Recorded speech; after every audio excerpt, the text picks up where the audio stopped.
check and make sure they can see us. Oh, they can. They can see us? I think so. Can they see us? Last week we had a problem. We did, but it was a disaster, an utter disaster. I don't think utter disaster It was is a true. Fucking disaster. Hello. They're traumatized. The people still have like PTSD from it. The people are fine. I know. Hi, Jake Price Hi, is everyone. here. How's everyone Tyler is doing? here. How are we doing? Look, we can see us down here. Look at that. Yes, we love that. Yeah, look at this. We're wearing our like warmer colors. Yes. It's Christmas time. It's Christmas. Exactly. It's time. It is time. And It this is time. This isn't exactly Christmas, but it's a warmer moment with the okay. purple, with the maroon, as some might say. Yes, Chris is here. Mandy, Hello. Ricky, Melissa, Isaac. We can see you. Hello, hello. We see y'all. I know. Oh my God. Looking festive. Thank you. Thank you so much. Thank you so much. It was time to open up that sweatshirt drawer finally. I mean, sometimes I was like, happens. it's only December. Jamie, first time to be able to comment live. Hi, Jamie. welcome. The Genternet is here. Lovely know. patron. It's Mariah time. It always is Mariah time, darling. My community theater season just got announced, and I'm levitating, Matt. What are you doing? What What's are you your guys community theater doing? just doing?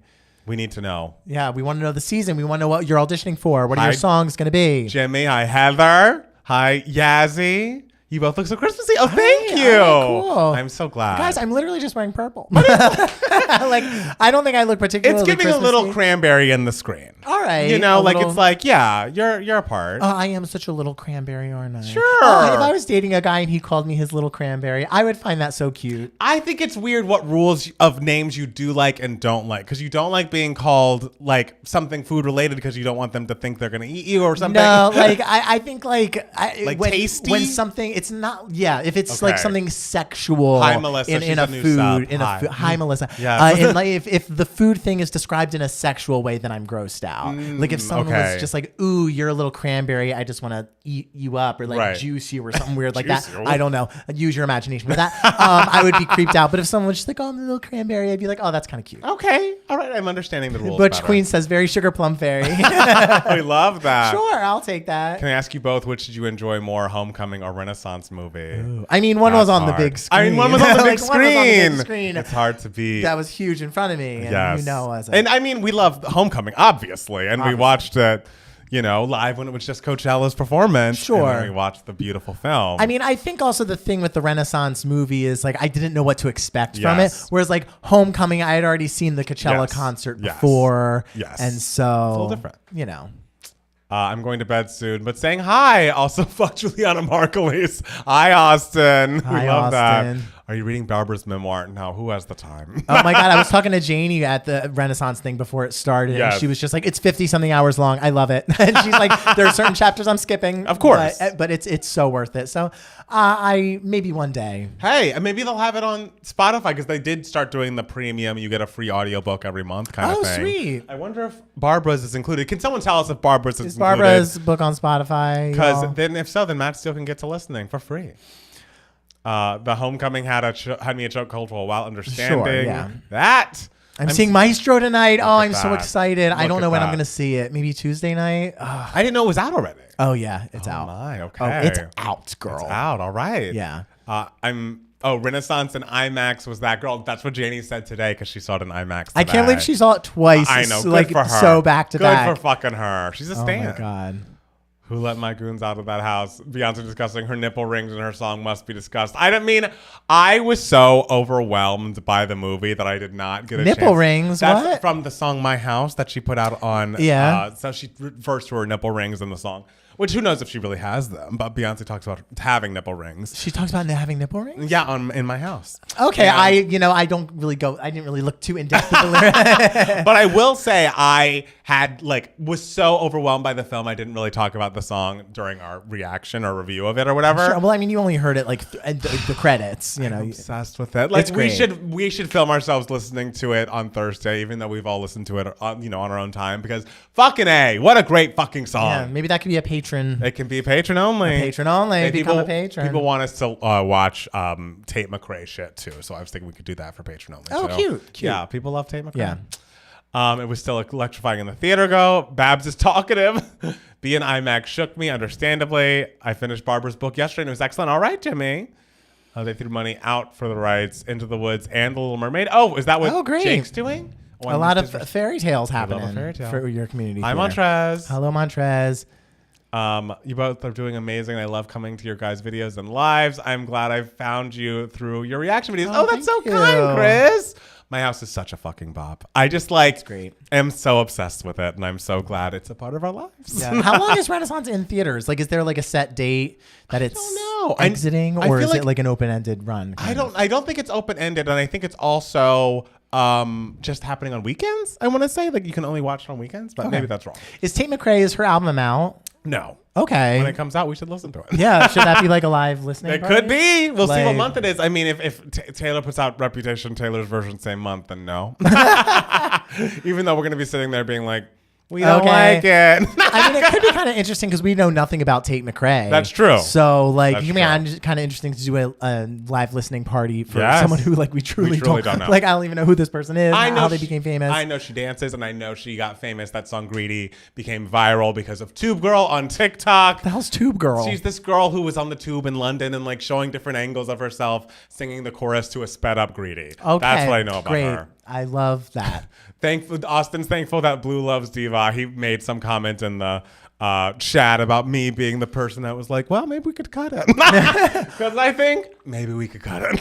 But the funny thing about like the songs like Diva and everything is when you listen to it on the album, you're kind of just like, oh yeah. This is a song that was meant to be performed live. And it's great. Because you see it live and you're like, oh my God, this is the best song ever. But then you listen to it on the album and you're kind of like, this is fine. It's fully a this is fine moment. Sure. I keep repeating the get the fuck up out my house. I mean, how could you not?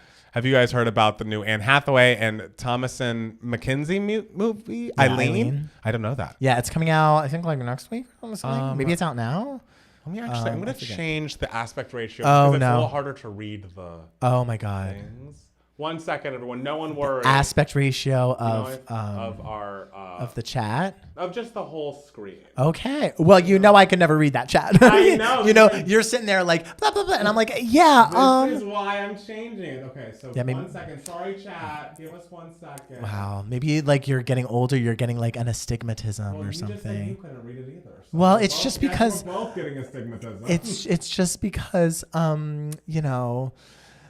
You're old. Yeah, I'm old. Okay. There we go. That's nice. Y'all can't see it, but it's a little bigger. It is a bigger. Oh God, this is like when you make the shift in your cell phone to like the bigger font. Look, in fairness, I have a new monitor, and so it's like a 4K monitor, and so we were seeing a 4K screen versus the 1080p screen. Whatever. It's just we can see the comments. What'd you do with your old monitor? It's right there, and I want my dream. I'm going to have them connected. I want a 2-monitor setup, and this time next week when you come here, there are going to be 2 fucking monitors that we're looking at. Two fucking monitors that are connected and are beautiful and are wonderful. We're not there yet, but it's happening. We're not there.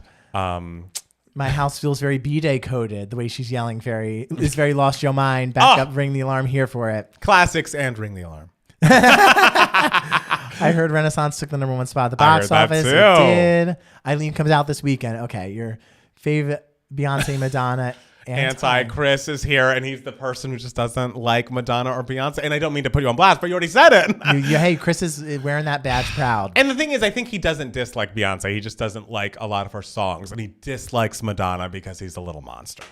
He's an art pop person. You got to be loyal, I guess.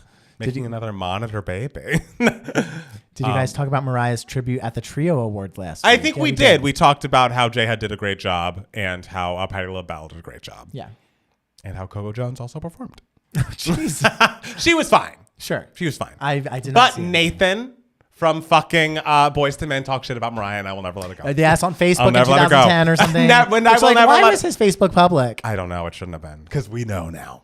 Now we fucking know. I know. My Facebook, that shit's private. Unless you are my friend. I forget when I did that. When I was like, you know what? We're getting to a point with Facebook now where it's like, this can all be private. Yeah, you don't need to. You'll have a public-facing page that still acts.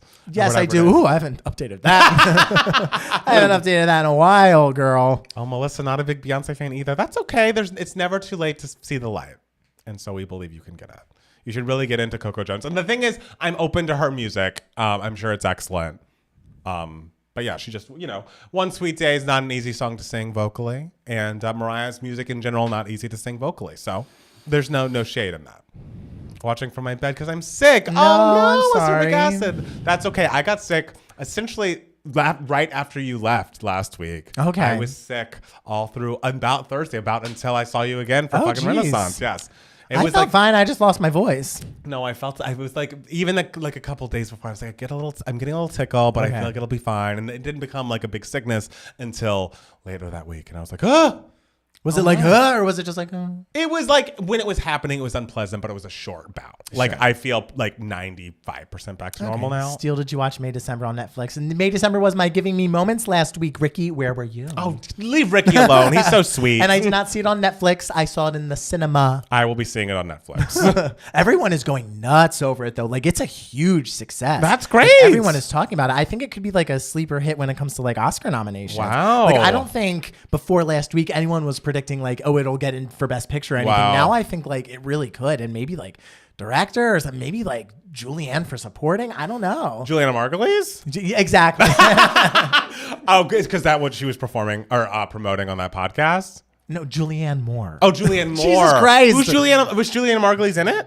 No. Oh, okay, great. No. Just making sure. I was thinking that she was somehow involved. There's Julianne Moore and Julianna Margulies. Okay, good. But in my head, I had put her in that movie with Julianne Moore for some reason. Okay. And I was like, oh no, now she has all this bad press this week. Is that going to mess up the May December? Oh, no. Don't worry, guys. May December's fine. May December's fine for you. Okay, great. Don't you worry about that. Destiny's Child played at grad night my senior year in 2000. Yes, I'm old, but it was still a great show. Oh my God, that's so cool. I wish was it LaToya Latavia, Destiny's Child? I guess when did they? Yeah, they might have gotten kicked out around 2000. I bet it was. I bet Farrah was there. Ooh, was Farrah there? That's a quick era. Cause she wasn't one of the people that was at the Renaissance. Did she ever perform live with them? Was she around for that long? Yes, I think she did. I feel like she might have performed with them at Divas Live. Okay. It was the four of them. It was like because in the Independent Woman Part 1, she's not in that video. So I don't even know. I don't know the timeline. They did perform together, but I don't necessarily dislike Beyonce. I just think she's a bit overrated. Sorry, that's okay. Melissa, apology accepted. Yeah, that's fine. You're okay. That's okay. I don't think Palmer's gonna like May December. I just worry how much of May December am I gonna be like, bleh.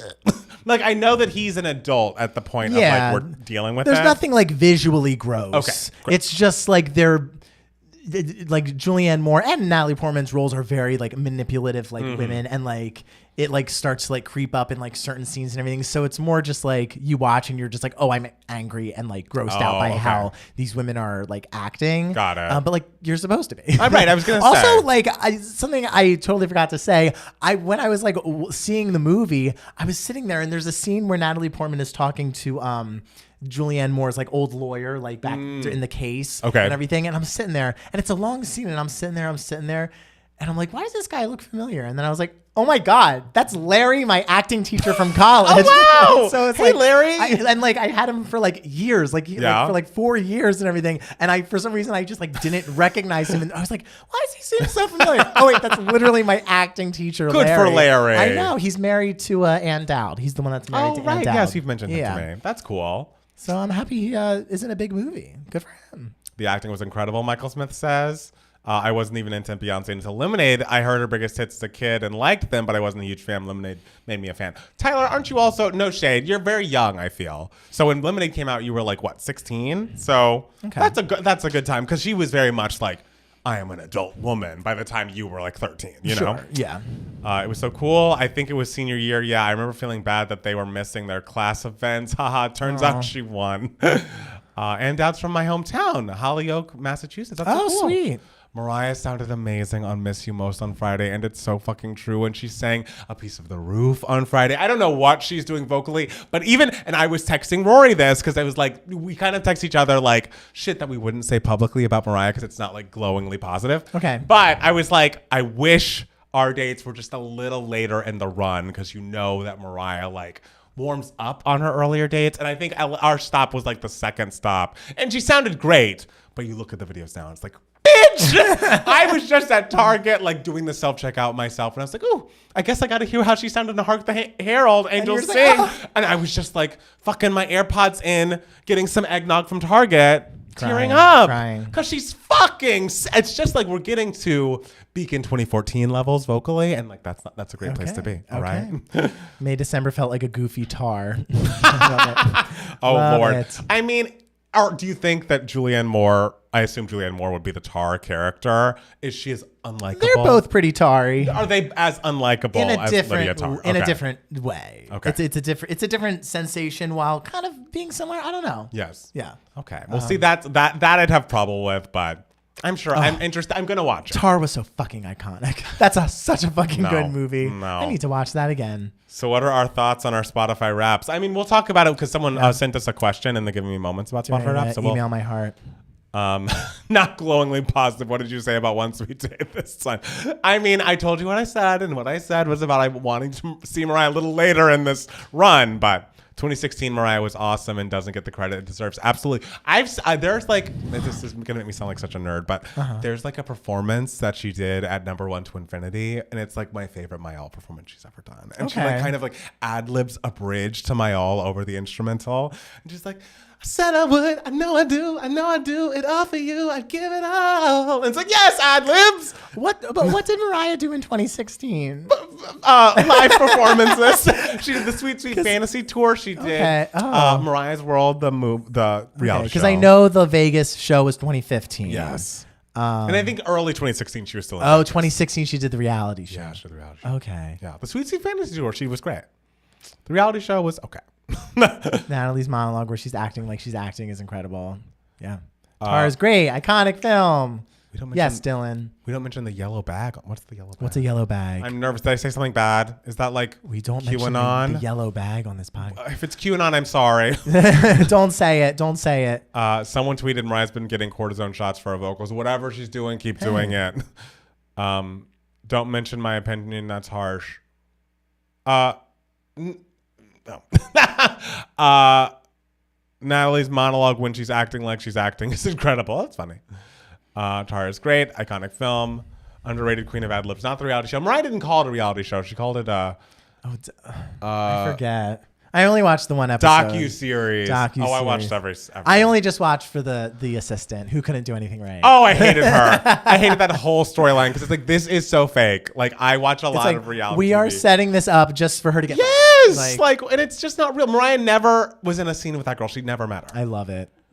I'm 41. Someday by Mariah is the best breakup song. I'll defend that forever. Haley, I hate to break it to you. You've got to defend it to Mariah because she does not like that song. Hates it. But I like it. She hates everything about it. She hates the cover of the single, the video. Montrez, I know the performance you're talking about, Palmer. Mariah had that white dress on and was mad as hell. Absolutely. That woman as her manager was a tough time. It really was.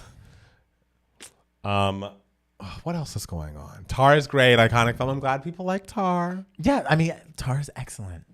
You need to give it another chance. Do you have another 2.5 hours? I don't. To kill? I really don't. I'll watch May December. Okay. May December's shorter. Great. Yeah. May December's shorter. And May December is so melodramatic, how it plays it, everything up. And Tar is so not. Tar is so just cold and dry and frigid. Oh, I love it. So it's different sensations. Chris loved Molly, Queen Molly setting up the Apple TV. I love Molly. Was no one bothered that it was just so clearly they never met? Mariah never met this girl. Who cares? Listen, who cares if it's real as long as it's compelling? Okay. And I guess it was... Did you see she's saying some of All I Live For? She's feeding the lambs. It's true. And All I Live For is so great. So many great. That's how I feel tonight. Just filled with joy and happiness. With joy. I mean, it's December. 'Tis the season. This time of year always stresses me the fuck out. But does it? Oh my God, are you kidding? Beginning of December? Oh. What's because it's you have to wrap everything up for you kind of thing? You have to wrap everything up. I guess that's true, but I just, I'm just I'm basking in the Christmas glow.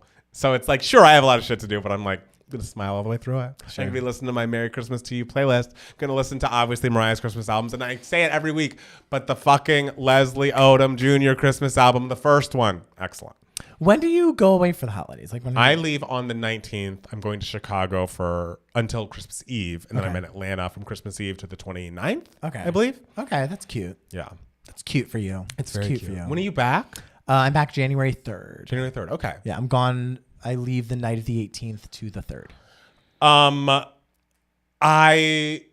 We should probably figure out like what Videos, our plans. Yeah, we're gonna have videos, podcasts. Yeah, I don't know. what should we do? I don't know, but sometimes your podcasters take weeks off, and that's okay. They do. They have like seasons. We don't have shit. I know, and we don't have seasons, but maybe if we took a couple weeks off the podcast, y'all would survive, right? I don't feel like bringing home my whole thing. The monitor. We got the new monitor. I'm not.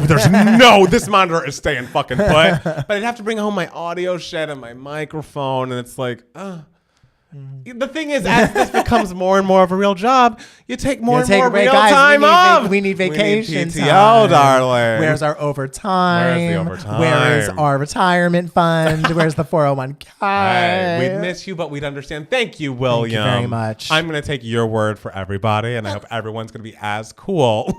And like, what is there to talk about like in those 2 weeks? I was thinking a cute thing we could do, which like we'll see if it works, but like you could be like, just having like 30 minutes of you talking about your favorite films of the year, me talking about my favorite songs of the year, favorite albums, whatever. It's cute. It'd be cute. A pre-recorded fun episode. That would be nice. Yeah. Release a Bionic review on Christmas.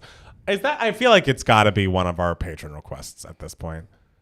Noah says, I got some insider news about Mariah today that I can't talk about, but y'all will be talking about it next week if it works out. Is it good news, Noah? Just tell us, is it good news? Oh, tell us, is it about new music or Christmas music existing? Like, currently existing Christmas music. Sure. That's all I ask. Maybe I could do the Devos watch along while I'm home. Yes! Yeah. Self-care, do what you need to do. Thank you, Heather. I love that I'm going to only read the people that are happy with us taking a break. Yeah. Everyone else...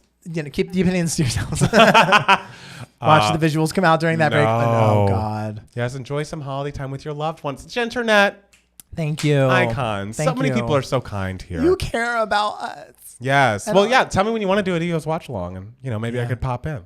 Okay. Yeah. Cool. Like, hey. I remember you sent me all that information about how to do it a year ago.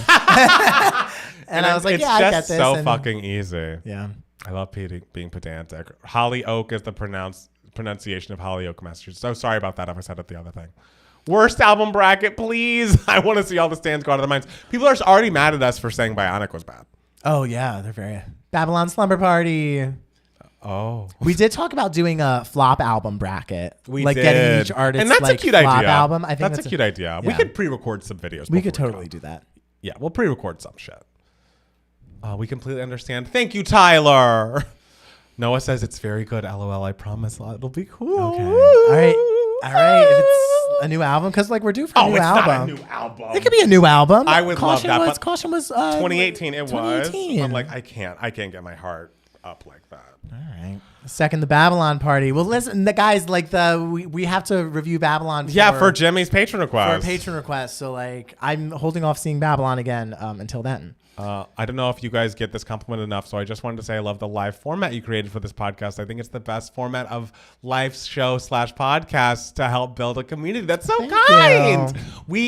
It was like one of our things that year of like we're trying to do new things. Was that this year or last year? Who fucking knows? It's got to be last year. We've been doing this for a minute. Yeah. And it is fun. Yeah, it is very fun to do live, and it also like gives me confidence that if any of the fucking venues I emailed respond, that when we do a live show, I'd be able to do it. You never had any worry about that. No. But put me on stage, girl. That's the thing. Give me a microphone. School. I'm like, I'm a studio rat. Like I like Mariah. I like to be in the studio writing my things. Yeah. Doing my vocals. Sure. So it's being able to do something live feels like a good first step. Well, look, when in doubt, just like start singing something. That's true. Go back to your roots. Go back to what you feel comfortable doing. I'll wait. I'll sit and be like, that was great. I do very much enjoy the live format. So Lauren, thank you for your kind words. That means a lot.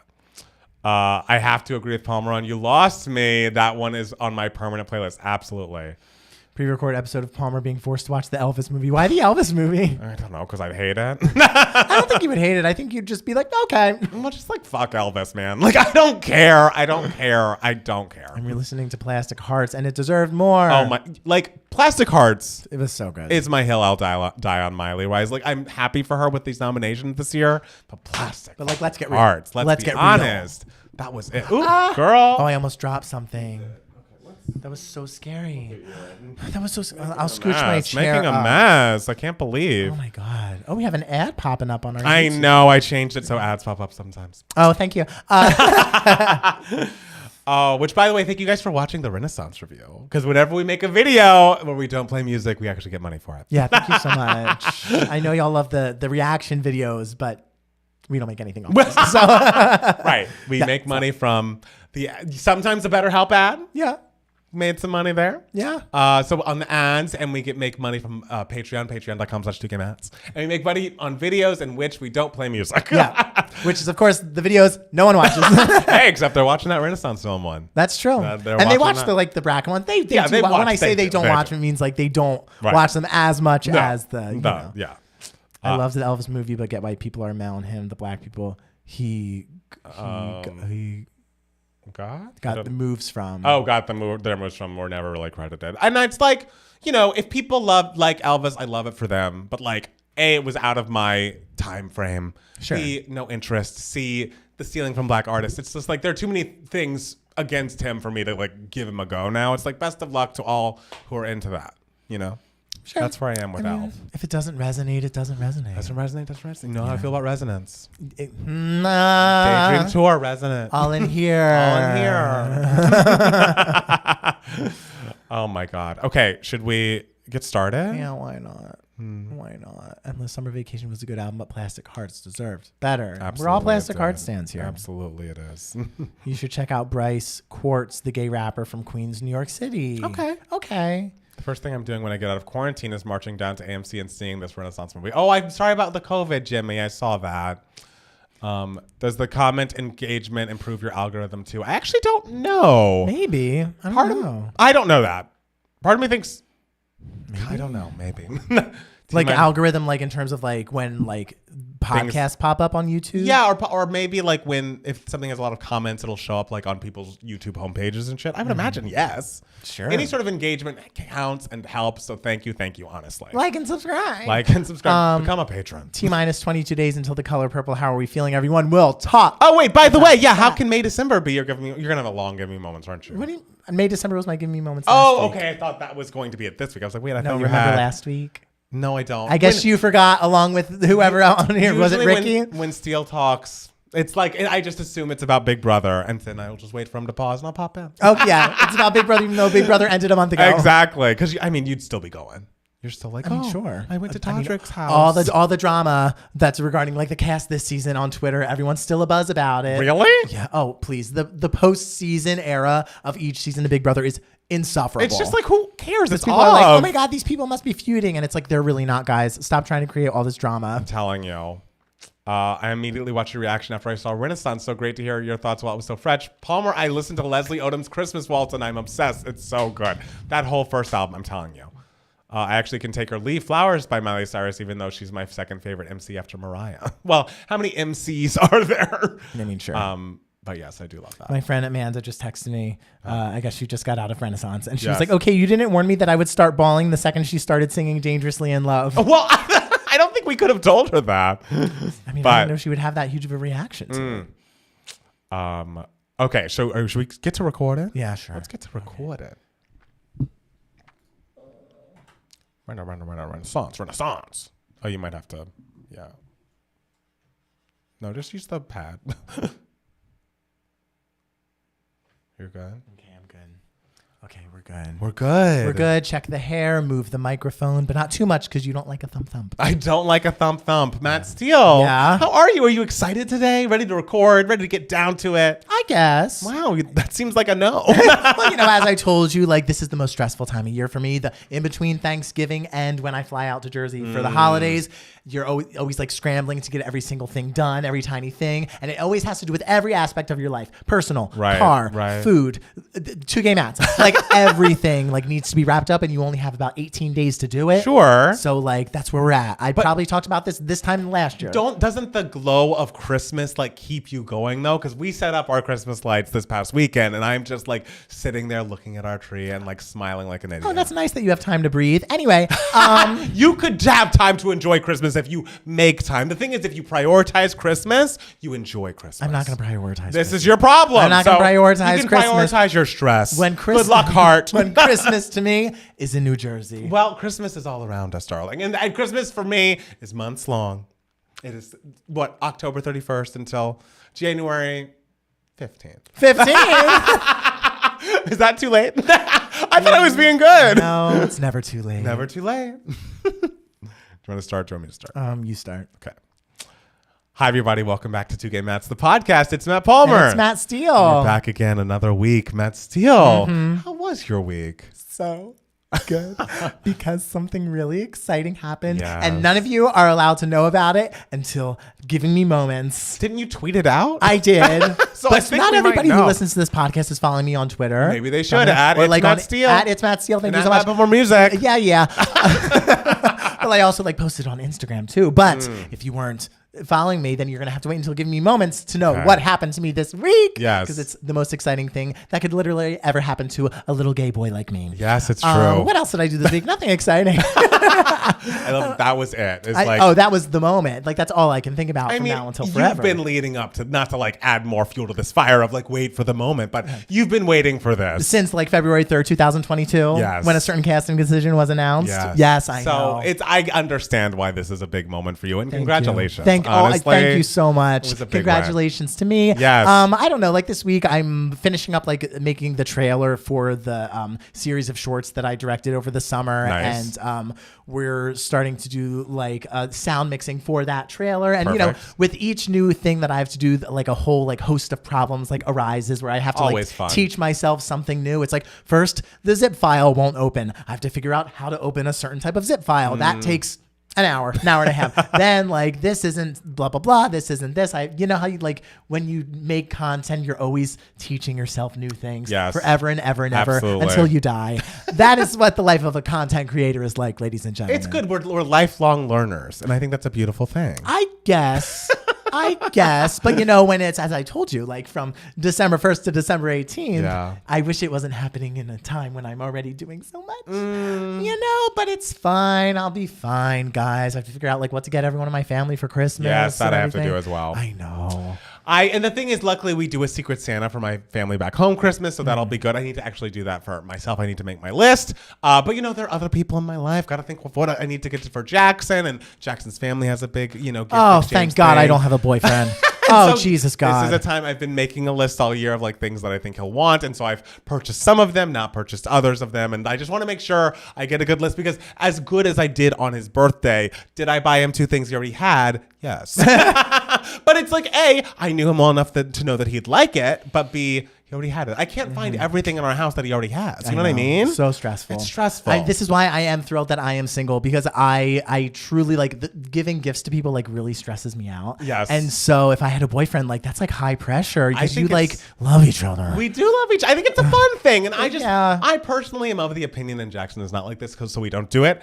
I would love if he was just we can just both make lists. This is what I want, and I would give you, this is what I want. I love that. Because it's just this doesn't need to be a game of who knows each other better. And I get it. And it still feels like it's from the heart if you got me the thing that I told you to buy me. Oh, yeah. I mean, that's what me and my brother's boyfriend Ryan do. We text each other. We're just what do you want? I love that. And Ryan's just ooh, I want this exotic black rice from Minnesota. I'm done. Perfect. I'll buy you 3 packets. And how were you going to get there on your own? You needed to be told that's what he wanted. I know, exactly. I don't know that he wants this special black wild rice. You don't know. I don't know that until he tells me. And so it's just great. And he's what do you want? And I'm just just give me a couple extra things of, the face cream I use or something like that. Because that's just what I buy, the self-care maintenance stuff and everything. Oh yeah, I remember my ex-boyfriend. We were so great by the end. Well, I mean, things weren't great by the end, but you know what I mean. The one great aspect of our relationship by the end of our relationship was when it was Christmas or something like that, we would turn to each other and be "What do you want?" And we would each be "Nothing." And I'd be "Great, love you, babe." That's very sweet. Yeah. Well, for me, I'm still on a high from the Renaissance film, because we did go see that together with our friends Janie and Jackson on Thursday night, and we have a video up on our YouTube channel if you haven't seen it of our Renaissance review. Check it out. And I just had been listening to My House, the new song that she added to the credits sequence of that film, on loop so fucking often. It is so incredible. It is, of course, a song that starts one way and ends another, because that's the era of Beyonce that we're in.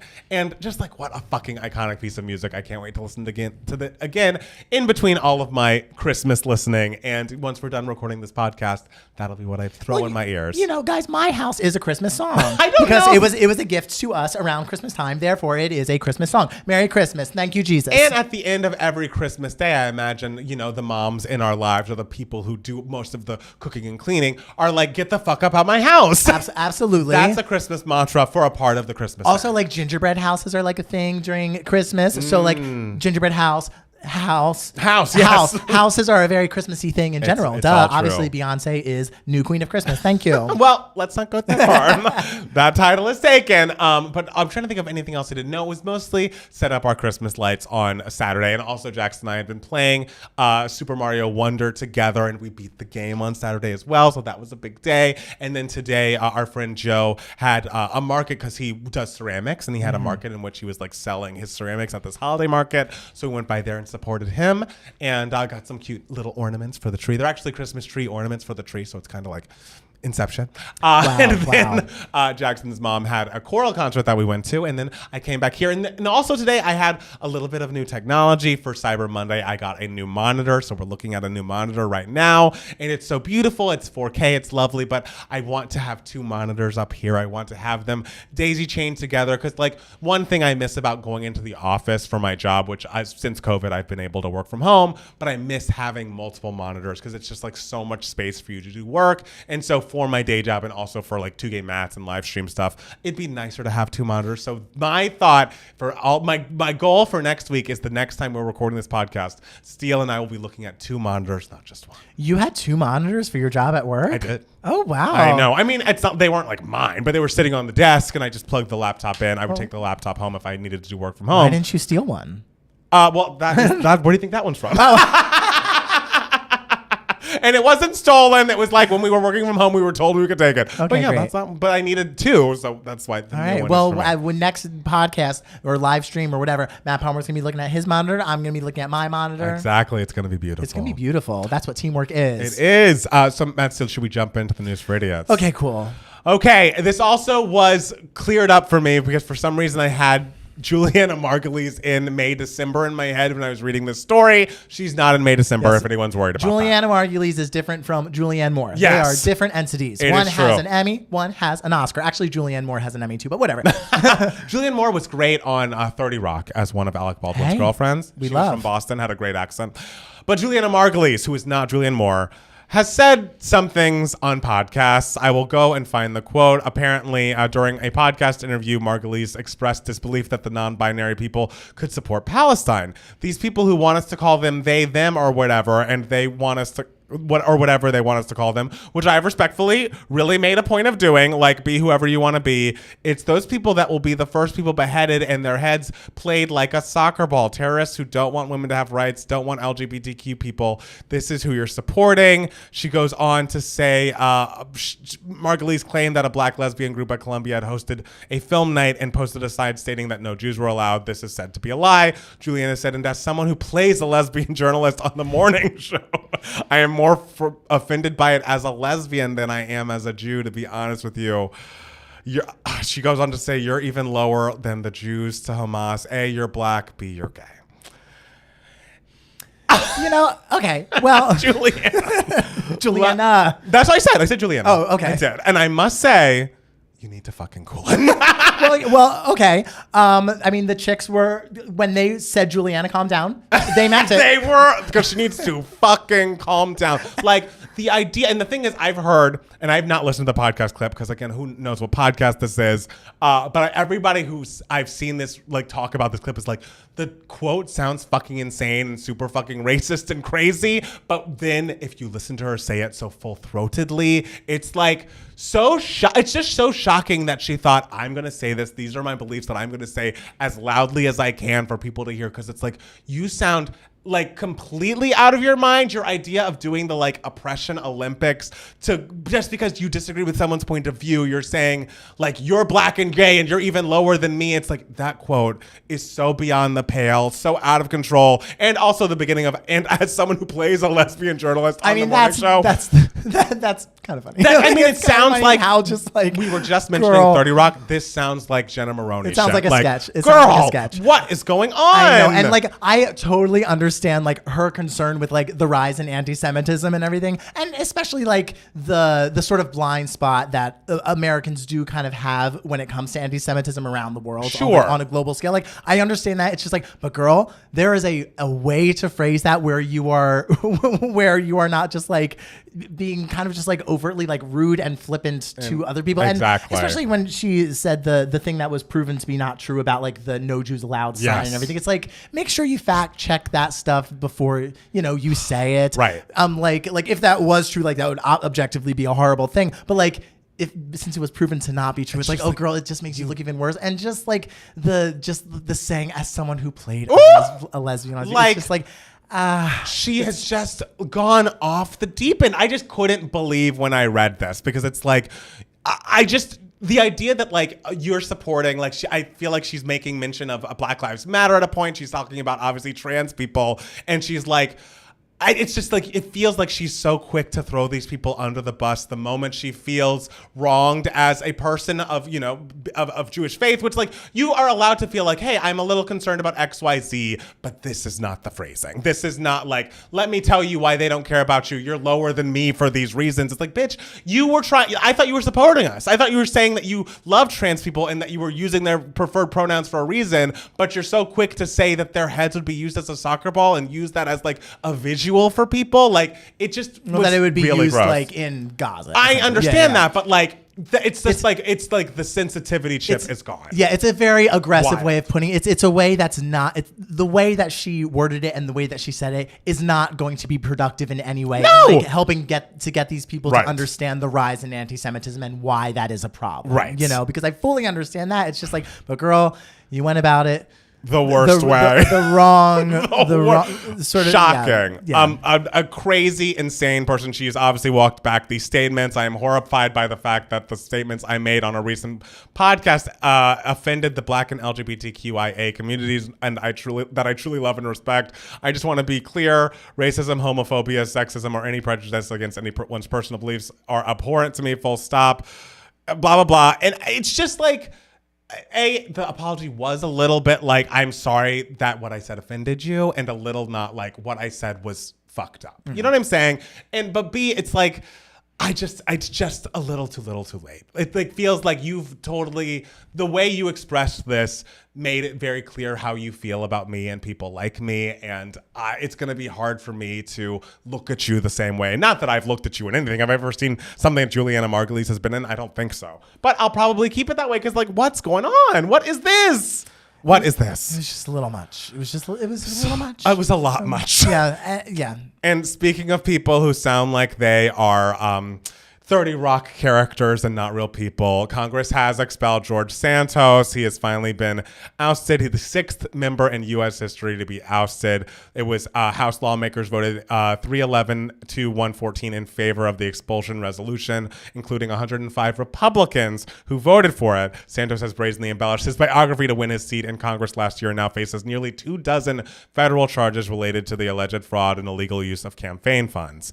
And I'm glad he's gone. Yes. I'm thrilled that this man has no job, but I must say, the thing is, I get that there are two sides of it. I understand people being like, okay, him spending campaign money on like Sephora is like kind of funny, and like, look, why is his beat so bad? It's just like, I get like, people are like, you say be gay and do crimes, and then if someone does, he gets kicked out of the house or whatever. Like, there are funny tweets to be made about this. Sure. But have we not learned anything from Sean Spicer being on Dancing with the Stars? Like, I'm seeing that he is going to do some sort of pay-per-view interview with Z-Way. A book is coming. A book is coming. The people that made Veep are like, we want to do like a comedic retelling, like his life from the Veep people. And it's like, guys, if we can all not give this scammer money, like, that would be great. Like, I understand in theory that it's comedic, but this man was also like doing his fucking best to take rights away from people, and like is a piece of shit who, just because he's like kind of gay and did drag and is doing it in like a way that is cheeky and funny and like you can get a good tweet off about it, let's not funnel this man's pockets. Like, fuck this guy. I mean, like, the one thing that would make it worth it is if he essentially, because he's very, very angry at like all of his Republican colleagues. So it would be kind of a little bit worth it if he were to be like, okay, well, I'm going to drag everyone down with me and reveal all the shitty things about the Marjorie Taylor Greens and the Lauren Boeberts and like all these people. I would love that. Sure. I want us to just not give every choice we make from here on out about George Santos needs to be, don't give this person money. Yes. Do not give this person money. It's such a situation where it's like if like your parents or your grandparents have dementia, because you're kind of just like, I don't know whether to laugh or cry because like as a whole and like what this all means is so devastating. Absolutely. So, because like the fact that this person was in Congress and representing the country is awful. It's horrifying. Like, it's absurd. Yes. And it's just like our institution should be taken so much more seriously than what this man was and everything. But the situation is so absurd that like you're just like, I know. like I know. You're just like, and if it wasn't so devastating, I would be hysterically laughing. I don't begrudge the tweets. I really don't. Yeah. Tweet away to your heart's content. Let's not make a movie where he makes money. God, let's not get him on Dancing with the Stars. Let's not sit him down with Z-Way. Like, let's not raise his profile. I don't want him to be a celebrity. I'm fully anticipating the book. I'm fully anticipating the book. Don't buy the book. You know, buy another copy of Britney's book. Buy another copy of Britney's book, guys. Don't buy the book. Donate the money you would spend on the book to a charity of your choice. Join the Patreon. patreon.com/2gaymads. We're not scammers. I'm not running for Congress. I'm not ever. either. I'm not either. Great. And I think that's good. That's great. I think that's a great thing. Could you imagine me in Congress? I mean, you'd be like, guys, I'm really busy. I need to get out of here. You'd have something else you'd rather be doing, I feel like. Yeah. And another news story that like sadly makes me laugh a little bit. Speaking of kind of funny scammers. Felicity Huffman says that she spoke out about the college admissions scandal and serving 11 days in prison. And also this quote is like, wait, what? They woke my daughters up at gunpoint. What? Again, nothing new to the Black and brown community. Then they put my hands behind my back and handcuffed me. Girl, why am I being discussed about your daughter who couldn't get into fucking college? It's like Nene Leakes being like, now this why exactly. am I now why am I fucking in it, girl? Like Felicity. It's like Felicity and Julianna. It's kind of just like, wait, why am I in it? Why am I in it? It's like this had nothing to do with me, but like I get you're trying to say that like you're an ally, but like I don't want an ally who's cheating their way into school. So I know hindsight. Okay, wait. After a year, he, who I guess is the person who convinced her to be a part of this high-profile admission scandal, started to say your daughter is not going to get into any of the colleges that she wants to. So when he slowly started to present the criminal scheme, it seems like that was my only option to give my daughter a future. I know hindsight is 2020, but it felt like I would be a bad mother if I didn't do it. So I did do it. And I must say, I forget the name of the daughter. I feel like maybe we knew it at one point. Is she the one who was like a vlogger? Who knows? Don't know. If my mother publicly said my son's future was dependent on me doing a fucking crime or he would never get into any school, like the fact that you're publicly saying how like dumb and like you think your daughter is makes me sad, right? That's sad. It's like she could get into some college Yes, somewhere. there are colleges. Guys, I went to New York University and I met some of the dumbest people I've ever met in my entire life. Hello? Like, admit it. You did. Admit it. You met some idiots. I was not refuting you in any way. God. No. And I see some people and they're like, oh, I went to Harvard. And I'm just like, you went You where? did. Ooh. It's like just the lack. The thing I want most in life is for my mom to believe in me, believe that I am a capable human being.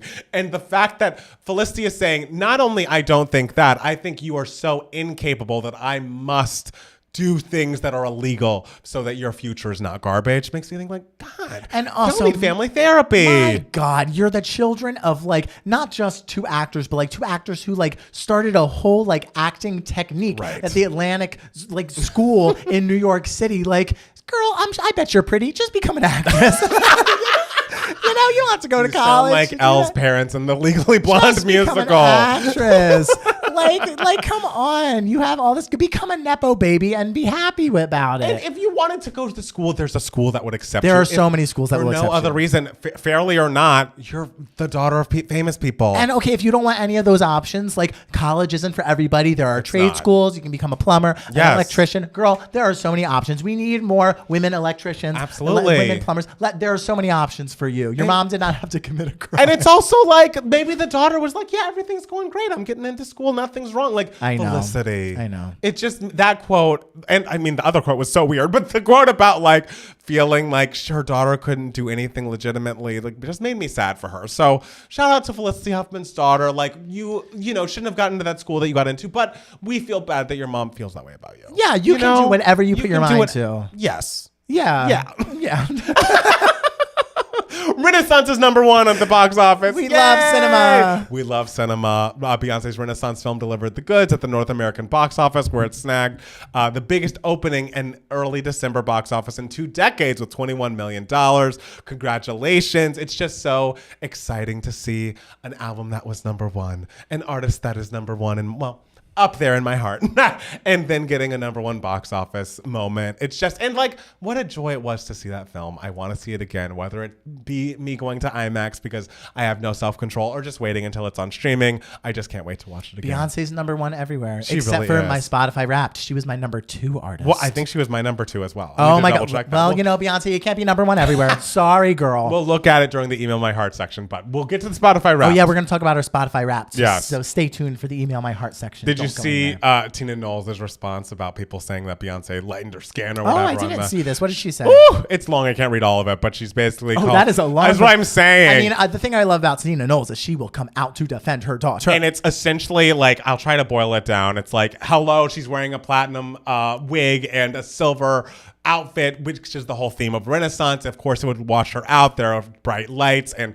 cameras flashing. And she says quotes that are amazing, like alien superstar, duh. She calls people bozos. She just is like, how dare you talk about, like, say that my daughter is not proud of her blackness when so much of her art and artistry is centered around her being proud of her blackness. Like, it seems very clear to me, like, that you just hate her because you, like, she's like, if you want to hate her, just don't like her, don't see the movie, just keep scrolling. But the idea of, like, apparently some white woman from TMZ called, like, her hairstylist or her makeup artist, someone involved in, like, her team, and being like, so Beyonce's fans are saying that Beyonce wants to be a white woman. Do you have a comment? And she's like, I was so offended, so disgusted. And she had enough of it. And she's like, I know Beyonce's going to hate that I wrote this, but I just couldn't take it anymore. I can see Beyonce sitting there being like, Mom. I know. It's like, Mom, don't. Mom, please. And then Taylor also showed up to the Renaissance premiere in London. In London? What was she doing in London? Just going to the Renaissance because she was like, you went to my Eras film premiere. I should go to the Renaissance. So she went all the way to London for the Renaissance? You know she did. I mean, she could have come to the one in LA. I mean, maybe, I think she had a show that night, maybe. Okay, she was performing fair. in Brazil or something. Well, you know, Taylor loves a London boy. So, I mean, she has not a anymore. boyfriend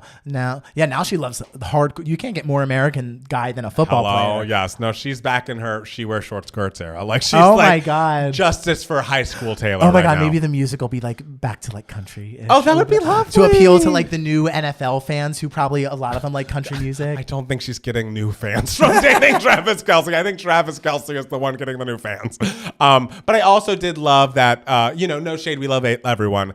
Taylor looked better at the Beyonce premiere and Beyonce looked better at the Taylor premiere than the other one. I was like, oh, that's nice. Because it's like, like Taylor's like, I'm going to show up and like look my best. And Beyonce's like, I'm trying something. Okay. And I just think it's nice, you know? Okay. Don't you think Beyonce looked better than Taylor at the Eras premiere? You think I remember what anyone wore at any of those premieres? I remember. Well, there they are together at the Eras premiere. Beyonce I also looked better. love how when I say if I were to wear silver that I would be washed out, and you're like, no, it wouldn't. You would look great. But you're like, oh well, Beyonce wore silver. Of course she was washed out. Well, sure, but like she looked great. I mean, I think you would look great. I would still look great, but That's I what would I'm be saying. washed out. You would look I think great. Beyonce can pull off silver much more than I could pull off silver. I can't wait to see. Beyonce can pull off a lot more than I can pull she off. can pull off in a lot of general. things. The Oscars are starting an hour early next year. I know, which is going to be very early here. It's 4 p.m. Pacific. Yeah, because so it's 7 p.m. Eastern time, which like.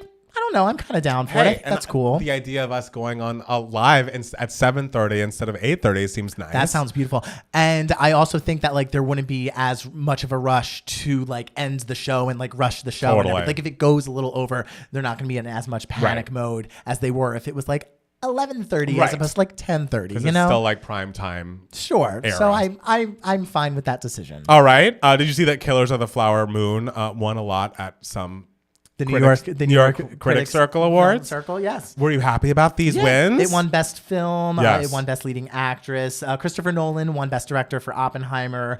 Past Lives won Best First Film. Past Lives won Best First. I mean, it should just get all the flowers. Past Lives is so amazing. Yeah, Charles Melton won for May December.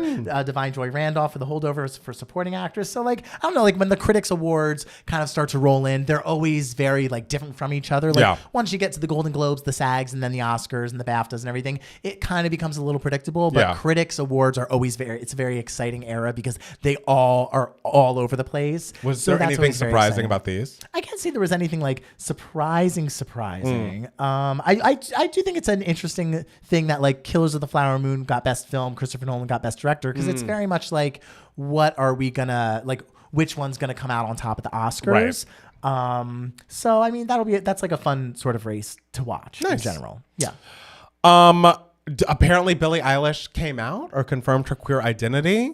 She said, I thought it was obvious. Apparently there was questions about, I guess she had a Variety article where she made some mention of like being intimidated by women because they're so beautiful. And then on a Variety red carpet just recently, Billie Eilish affirms that she did come out in a recent cover story, although she didn't realize it until after it was published. She said she doesn't really believe in coming out, but is happy that people know now that she's for the girls. And I will say I was excited for her, and I am still excited for her. Congratulations. I love that any out person in the media is always a beautiful thing. But I will say, as I was preparing for the podcast after I pulled that story, she posted on her Instagram, and I think Billie's a little annoyed about what happened on that red carpet. Okay. She says, thanks Variety for my award and also outing me on a red carpet at 11 a.m. instead of talking about anything else that matters. I like boys and girls. Leave me alone about it, please. Literally, who cares? Stream What Was I Made For? I mean, she has a point with Stream What Was I Made For. Absolutely, she does. You know how we feel about that song. I'm sorry she was made uncomfortable, because you watch the interview on the red carpet and it does seem like two queer people like embracing each other, and it seems like everyone's in good spirits.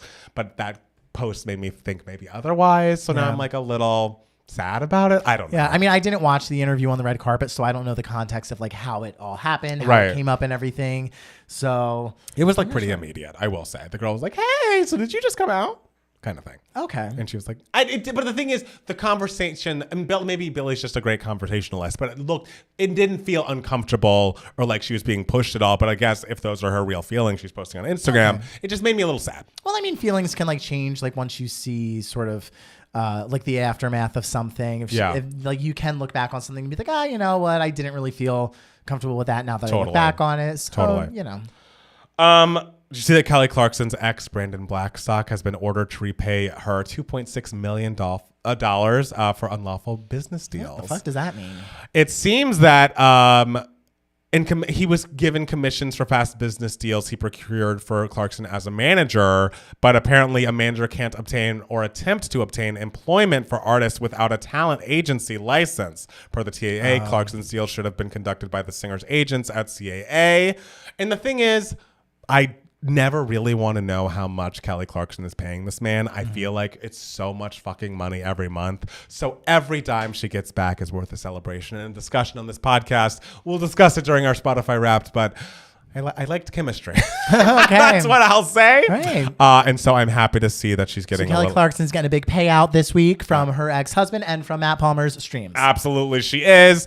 Sabrina Carpenter, apparently there was a big Catholic Church scandal. I think someone involved in the church was fired or let go from the Catholic. I don't know how people get let go from the Catholic Church, but was for allowing her to film part of her music video for Feather in a Catholic church. And I'm only mentioning this because the quote that she gives is really good.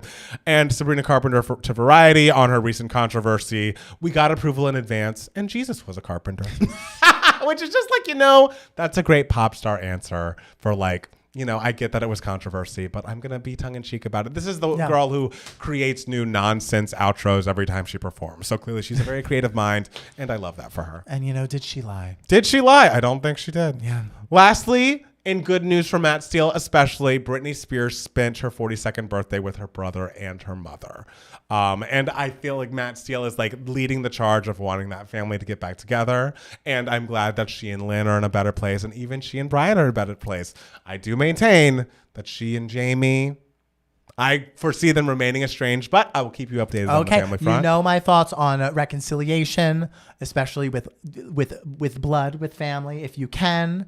And so I'm happy that Britney has been able to do it, especially after the memoir came out. I know, right? And I feel like she just dragged Lynn in a very recent Instagram post. It was like the one where she was praising Taylor, and then she was also like, Mom, what'd you do with my dolls or whatever? Sure. Well, maybe it was just a genuine question. Just, hey, Mom, by the way. Right. This is just her way of texting. It wasn't like, her Mom, what did you do with my dolls? Nah, it was more just like, by the way, Mom. No, she was if you're pissed. reading, okay. I read it. The tone came through. The tone came through. And tone matters. It does. As we have established tone from the headlining news very topic. Much matters. Tone very much matters. Matt Steele, do you have any other news for idiots you think we should discuss? I do. All right. Well, then let's take a quick break, and then we'll be back with more 2Gay Mats, the podcast. Iconic, guys. How was that? How did we do? Billie was accused of queer baiting with Lost Cause video 2 years ago. Are those people going to apologize now? She told Not One Lie. The photos of her with her mom are so cute. It made my heart happy. I agree. Tina went off, as she should. B was number 2 on my list as well, mostly because of my gym playlist. I love it. Love them both shining.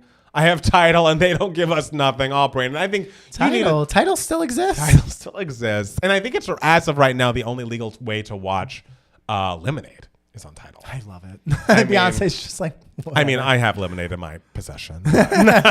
Other people don't, and that's too bad. Other people don't. You know what? Maybe it's Christmas. You should give it out. It's the giving season. We talked about how much you love giving gifts. I do love giving gifts. I don't love giving gifts that could get me in trouble. Okay, fair. In trouble with Beyonce, especially. I know. I'd never want to be in trouble with Beyonce. No. Let's be serious. Let's see. I'm going to just get my Spotify wrapped up just so I have it. Oh, I have it memorized. I mean, just like my top 5 songs and top 5 artists. Yeah, that's what we're doing. That's what we care about. And also, for everyone who had 2Gay Mats on your Spotify wrapped, thank you so much. Yeah, thank you so much. That's it was a pleasant always surprise. So cool to see. I think we had like 85 people or something. We were their #1 podcast on Spotify. It was 86. Thank you. 80, oh, excuse me. Don't forget that one. And so Every many people, vote matters. I feel like so many people who watch the live stream are like, I'm not listening to the fucking Spotify. So that's even more people that engage with us, which is part of the reason why I'm like, I would never do this, but I'm like, should we just put the shit on Spotify and not have the live streams? But the live streams are so fun. No, the live streams are great. Yeah, people just mentioned. Yeah. Does anyone have Apple Music? Chris does. That Chris who doesn't like Madonna and Beyonce does. What were you saying? Oh, I was about to say, like, wow, what a glowing way to get them to become friends. My Spotify Wraps that I listened to Selena Gomez for 1,438 minutes this year. I mean, some of the numbers are always a shock. Actually, could you get your screenshot up? I want to see how many minutes you listen to Spotify. Because I bet it's a lot less than mine. It's definitely less than yours. Independently Owned was my most played song. We stand Tony Winner, Alex Newell. We do. I actually, my friend Corey is getting married next year and wanted me to put together like songs that I think would go off at his wedding. And I put Alex Newell's Kill the Lights because what a great song. And what a vocalist. And Corey's a big like disco fan. And I think he already loves that song. So he didn't ask me what I wanted to play at his wedding. Well, he knows that I'm, more musical. But Corey and I have like more similar tastes in music. Like he likes, Judy Garland. Yeah, but he's not playing Judy at his wedding. Why the fuck not? I'm playing show tunes at my wedding. Well, I know, but you're also having like a petting zoo. So actually, your wedding's going to be its own thing. I don't know if I like want music at my wedding. You don't want any music? You know my thoughts on like background music. Ugh. But like, it's like, what about dancing? You don't want people to have a dance moment? I don't care. Oh my God. I don't care about dancing. Imagining by Rina Sawayama was my #1 song. All right. I got Lemonade for my 14th birthday. 14? You're younger than I even thought. Ricky switched to Apple Music this year. Lemonade was the first album I bought with my first paycheck for my first job. It is still on my iPad. Yes, good for you. It will always stay downloaded. Yes, dude. I mean, and by the way, I mean Lemonade, the visual album, not Lemonade, the album. The Lemonade can be streamed on Spotify. Oh yeah. That, but it's not for a long time. It was like off of Spotify for like a year and a half, 2 years. They added it to it, and they're like, "Oh my God, we're gonna listen to that Sorry demo." And then we listened to it, and it was like, "Ooh, wish I never heard it." Okay. Okay, you just wanted the like minutes? Yeah, just the minutes. And I have a number of songs as well. If you want to know that. All right, yeah. Okay, great. Play a dance remix to The Man That Got Away. Problem song. Yes. What's The Man That Got Away? Man That Got Away, the song from Stars Born starring Judy Garland. Remember when we did that listening party for Judy at Carnegie Hall? I do remember that. Yeah. It was long. The Man That Got Away. And you were like, this song's fine. And I was like, I don't remember it. And you loved that Noel Coward song. Which one was it? Oh God, I forget what it was called. The Tar soundtrack is Steele's wedding music. Yes, Lord. I'm gonna have a Tar themed wedding. It's gonna be all cold Terrifying. and gray. I switched the title in August. Sad title doesn't give a year-end list. They should start doing it. People love it. Spotify Wrapped is a great day, and people like the app. I hate how it's like December 1st. The Why? year isn't over. It's not over. It should be like a December 31st thing. Right. And I also think it's rude because it's like they don't want your feed to get clogged with Christmas songs. Christmas songs are real songs. Like if my number one song I listened to this year was All Ever Christmas Is You, then say that. Okay. Did you listen to the Houdini extended version? No. The Discord said it was bad though. Yeah, like why would it be bad? Like what was wrong? I think she has new verses in it. Maybe the verses aren't good. I don't know. How bad could they be, guys? It's not like it was like this like hugely like beautifully philosophical song like and then suddenly like these new verses are just like, bad. Like but I bet it was like she wrote a bunch of verses and included the best ones on the regular track. But fair. Janelle Monáe's The Age of Pleasure was my number one album of YouTube and Spotify. That's a great album. Yeah. I enjoyed that. That was a fun like surprise doing the was. listening party for that. Yes. It was a fun day. It was a fun, It was a fun day. Because I mean, not to go too far behind the curtain, it's our biggest fear is one day a label's going to ask us to react to an album or a song. And we're like, we fucking hate it. And the thing is, I don't even know what we'd do. Because I think you would just have to talk. And I'd be like, Sure. Because I couldn't, I'm bad at that. Well, the thing with like the live listening parties is like, I always like as I'm listening to it live and I'm like performing like I'm reacting to it like yes. we're actively trying to find things that we absolutely like about that's it. true But then it's not like until like weeks later that we're like actually no this song isn't great right so I feel like sometimes we do tend to like stuff a little more when we're listening in the moment like yes. on camera True. And it's not because we're like being fake or whatever it's just because we're actively like we're actually trying to participate in the that's listening not to say party. It doesn't happen that sometimes those live listening parties. Yes. And that's always why I'm like, this song is so fucking bad that I know it from first listen. Once you get to Island from Endless Summer Vacation, we were both just like no. no. No. Did you see the skit on SNL did about George Santos last night? So good. I did not see it. I didn't get to watch it. You were my number 3 artist, Matt Palmer. Oh my God. Please share that on Instagram or something so I can repost it. That's so nice. I'm so happy to be up there. I swear I'm going to finish the Z Future album and put it out next year. All right. It's been busy, but hey, 2K Matt's Patreon is now revamped, up and running. Yeah. I did shit this year. It just wasn't put that album out. How many tracks do you think it's going to be? I think it's going to be 6, and I have 4 done. We love a 6er. We love a 6. Well, you love a 7er. I do, but it's like, I think it's 6. It's 6, you know what? And I've started writing the 5th. And I Okay. just need to record it. But then I was going to record it this weekend, but then I got sick. So now I have to get my nasals cleared up. Well, maybe that could like be a different sound for you. No, my sick sound's not like cute. This could be your rocker era. When I'm sick, I sound so cute. Really? I don't sound cute. I'm like, you're not, it's like, you're not hitting the notes, bitch. That's me to me when I'm sick. Whenever I'm sick, I'm always like, maybe I'll never sing again. Sure. Maybe it's just over. Yeah. And It's never over. It's never over. That's never really over. It's never really over. That's a classic piece of music. Listening in the moment hits different than a second or third listen. That's true. I was just looking at my Apple Music Wrapped Up, and I hate that they don't combine listens of the same album. I have Chemistry and the deluxe version in my top 3. Palmer, have you given another listen to Jaguar 2? I think I've listened to it a couple more times. I still love it. Excellent. I'm going to go tonight when no one's there so I can dance around the theater. Yes, Dylan. You're going to have the best time. You're going to have such a fucking bang-up time. I still have to listen to Jaguar too. Oh, I think you're going to like it. Okay. I do. I think you're going to be... Not in December. It's not going to happen in December. Name the things that are like taking up your time. Is it just wrapping up the trailer and the... It's that stuff. Series It stuff? is. I was retouching like new headshots. That I got. okay. I'm done that. I have to do like car stuff. Like there's a couple shit. things that I have to like That's fix in my annoying. car. I hate that. I have to like re-register my car, but that takes 5 seconds. But like, Yeah. it's just and like I'm working overtime just to make up for the 2 weeks. Oh, that I'm okay. out. That makes sense. Okay. 2K Matt stuff, and we have to like make multiple videos. We do. Like we have to do We that. So like December's and then it's sort of like seeing people. I feel like it's a weird thing where it's just like I want to see you before the end of the year. I know. I do that too. It's so weird. Like your mind tells you like I have to like have a goodbye with someone Exactly. before the I'm- year ends. It's I'm like going to see you next year. yeah, like you like Right. December is such a weird buildup of just like, oh my God, the transition from December to January is going to be a massive change in my life. And like, Right. it's really not. It never is, but it's like a good way to wrap up the year feeling accomplished. You know what I mean? Yeah, It's not fun to have things like hanging over your head as the year change. Yeah. Did y'all listen to You're Losing Me by Taylor Swift already? I can't remember. No, it's on our list of like songs to do for the Patreon, and maybe we should just do that because it's a quick one. Oh, sure, yeah. Sometimes we jump in line on the patron request because if it's just a song. Ooh, great question. Did SAG-AFTRA approve the contract? I kind of got confused with all the back and forth. Has the vote happened? The vote is happening now. Oh, okay. And I don't know if the thing is, like, people kind of don't know, like, if it doesn't get approved, like, is the negotiating committee like gonna approve of the non-approval, like, or are they just gonna be like, nope, we're not going back on strike? Like, what's gonna happen? I truly don't know. Interesting. I have to. I think it'll pass, right? I don't foresee us going back on strike. Yeah. I don't foresee us going back on strike. We need a Taylor break. That's funny. Taylor never gives us a break, guys. I'm so sorry to say that. But yeah.